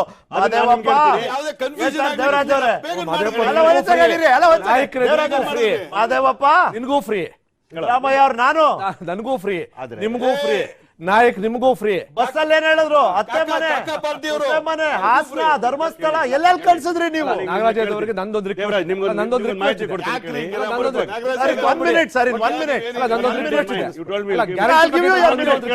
ಮುಗಿಸ್ಬಿಡ್ಲಿ, ಲಾಸ್ಟ್ ಮಿನಿಟ್ ದೇವರಾಜ್ ಅವರು. ಈಗಂತೂ ಇವರು ಕಾಂಗ್ರೆಸ್ ಪಕ್ಷದಲ್ಲಿ ಈಗಿರ್ತಕ್ಕಂಥ ಗೊಂದಲಗಳು ಗ್ಯಾರಂಟಿ ಬಗ್ಗೆ ಗೊಂದಲ ಇಲ್ಲ, ನಮ್ಗೆ ಗೊಂದಲ ಇಲ್ಲ. ನಮಗ್ ಗೊಂದಲಗಳು ನೋಡಿದ್ರೆ ಬಹುಶಃ ಆತರಾತ್ರದಲ್ಲಿ ಮೊದಲು ನಾನು ಮತವನ್ನು ಪಡೆದು ಅಧಿಕಾರಕ್ಕೆ ಬಂದ್ಬಿಟ್ರೆ ಸಾಕು, ನಂತರ ನೋಡ್ಕೋಣ ಅನ್ನೋ ಸ್ಥಿತಿಯಲ್ಲಿ ಮಾಡಿದಂಥದ್ದು ಹೊಸದಂತದ್ದು ಅಂತ ನನಗೆ ಅನಿಸ್ತಿದೆ. ಯಾಕೆ ಅಂತಂದ್ರೆ ಮನೆಗೆ ಗ್ಯಾರಂಟಿ ಕಾರ್ಡ್ ಸೈನ್ ಮಾಡಿ ಕೊಟ್ರಲ್ಲ ಮಾನ್ಯ ಮುಖ್ಯಮಂತ್ರಿಗಳು, ಮಾನ್ಯ ಉಪಮುಖ್ಯಮಂತ್ರಿಗಳು ಕೊಟ್ಟವರಲ್ವಾ, ಅವ್ರಿಗಾರು ಕೊಡಿ ನೀವು. ಅರ್ಹರು ಅನರ್ಹರು ಅಂತ ಅವತ್ತು ನೀವು ಡಿಸೈಡ್ ಮಾಡಿದಿರಿ. ಅವರೆಲ್ಲರೂ ಸಹ ಯಾರ್ಯಾರ ಮನೆ ಗ್ಯಾರಂಟಿ ಕಾರ್ಡ್ ಕೊಟ್ಟಿದ್ದೀರೋ ಅವರೆಲ್ಲರೂ ಅರ್ಹರ ಇವತ್ತಿನ ದಿವಸ ರೈಟ್, ಖಂಡಿತ ಅವ್ರು ಕೊಡಿ. ನೀವು ಇವಾಗ ನೋಡಿ, ಈಗ ಎಷ್ಟು ನಮ್ಮ ಹತ್ರ BPL ಕಾರ್ಡ್ಗಳಿರೋದು? 1 ಕೋಟಿಯ 30 ಕಾರ್ಡ್ ಕೊಟ್ಟವ್ರು ಕೊಡ್ರಪ್ಪ, ನೀವು ಗ್ಯಾರಂಟಿ ಕಾರ್ಡ್ ಕೊಟ್ಟವ್ರು ಕೊಡಿ. ಅದನ್ನ BPL ಕಾರ್ಡ್ ನೋಡ್ ಕೊಡ್ಲಿಲ್ಲ ಇವರು. ಸಮಯ ಕಮ್ಮಿ ಇದೆ, 100 ಇದ್ರೆ 100% ಇದರಲ್ಲಿ 85% people are having BPL cards. 85% people are having BPL card. ಮೊದಲು ನಮ್ಮ ಆದ್ಯತೆ BPL ಕಾರ್ಡ್ ಅವ್ರಿಗೆ ಕೊಡಲಿಕ್ಕೆ, ಬೇರೆಯವ್ರು ಕೊಡಲ್ಲ ಅಂತ ನಾನು ಹೇಳ್ತಾ ಇಲ್ಲ. 15% ಜನ ಯಾರು ಸ್ವಲ್ಪ ಅವರಿಗಿಂತ ಬೆಟರ್ ಆಫ್ ಇರ್ತಕ್ಕಂಥವ್ರು. ಬೆಟರ್ ಆಫ್ ಅವ್ರ ಬಗ್ಗೆ ಇಷ್ಟೊಂದು ಕಾಳಜಿ ಇರೋಕ್ಕೆ ಬದಲು ಒಂದೊತ್ತು ಊಟ ಇಲ್ದಿರದ BPL ಅವ್ರ ಬಗ್ಗೆ ಕಾಳಜಿ ಇರಲಿ ಅಂತ ಮನವಿ ನಾನು ಮಾಡ್ತಾ ಇದ್ದೀನಿ. ಕೇಳಿ ಮನವಿ ಮಾಡ್ತಾ ಇದೀವಿ. ನಾವು 7 kg ಅಕ್ಕಿ ಕೊಡ್ತಿದ್ನ ನೀವು ಹೊಟ್ಟೆ ಮೇಲೆ ಹೊಡೆದು 5 kg ತಂದು ನಾವು 10 kg ಮಾಡ್ಲಿಕ್ಕೆ ಕೊಟ್ಟಿದ್ದೀವಿ, ಮಾಡಿ ತೋರಿಸ್ತೇವೆ. ಒಂದು ಮಾತ್ರ ಕಾಣ್ತಿದ್ದೀವಿ, 10 ಕೊಡ್ತಾ ಇದೆ. ಕೇಂದ್ರ ಸರ್ಕಾರ ಕೊಡ್ಲಿ, 10 kg ಮನೆಗೆ ತಲುಪಬೇಕು. ಕೊಡ್ತಾ ಇದ್ ಬರೀ 5 kg 4 kg ಗಿಳಿಸಿದೆ. ಏನು ಮಾಡಿದ್ವಿ? 7 kg ಗಿಳಿಸಿ. ನಾವು 7 kg ಇತ್ತು, ಅದನ್ನ ತಗೊಂಡ್ಬಂದು 4 kg ತಂದಿದ್ರು ಅವರು. ಅಲ್ಲ, 5 kg ಕೇಂದ್ರದಿಂದಾನೇ ಬರುತ್ತೆ. ಈಗ ಸಮಯ ಇಲ್ಲ. 10 kg ಅಕ್ಕಿನ ಬಗ್ಗೆ ನಾವು ಚರ್ಚೆ ಮಾಡ್ತೀವಿ. ಒಂದೇ ಲಾಸ್ಟ್ ಸೆಕೆಂಡ್ ಹೇಳ್ತೀನಿ ಕೇಳಿ. 5 ಗ್ಯಾರಂಟಿಗಳನ್ನ ನಾವು ಯಾವುದೇ ಗೊಂದಲಗಳ ಇಂಪ್ಲಿಮೆಂಟ್ ಮಾಡ್ತೇವೆ. ನಮಗೂ ಆ ವಿಶ್ವಾಸ ಇದೆ. ಯಾವುದೇ ಗೊಂದಲ ಕ್ರಿಯೇಟ್ ಮಾಡಕ್ ಹೋದ್ರು ಕೂಡ ಜನ ಈಗಾಗಲೇ ಬುದ್ಧಿ ಕಲಿಸಿದ್ದಾರೆ, ಇನ್ನೂ ಬುದ್ಧಿ ಕಲಿಸ್ತಾರೆ ನಿಮಗೆ. ಮಾಡುತ್ತೆ ದೇವರಾಜ್ ಅವರೇ, ಅಶ್ವಥ್ ನಾರಾಯಣ್ ಗೌಡ್ರೆ, ನಾಗರಾಜ್ ಯಾದವ್ ಅವರೇ, ಜ್ಯೋತಿ ಮೇಡಮ್, ಥ್ಯಾಂಕ್ ಯು ಎಲ್ರಿಗೂ ನಿಮ್ಮ ಸಮಯಕ್ಕಾಗಿ. ನೋಡ್ತೀರಿ ನ್ಯೂಸ್ 18, ಜಾಲ ನಮ್ಮದು, ಬಲ ನಿಮ್ಮದು. ಸೆಲೆಕ್ಟ್ ಮಾಡಿ ಬಿಜೆಪಿ ಓಡ್ರಿ. ನನ್ನ ಪ್ರಶ್ನೆಯಿಂದ ತಪ್ಪಿಸ್ಕೊಳ್ಳೋದು ಸುಲಭ ಅಲ್ಲ.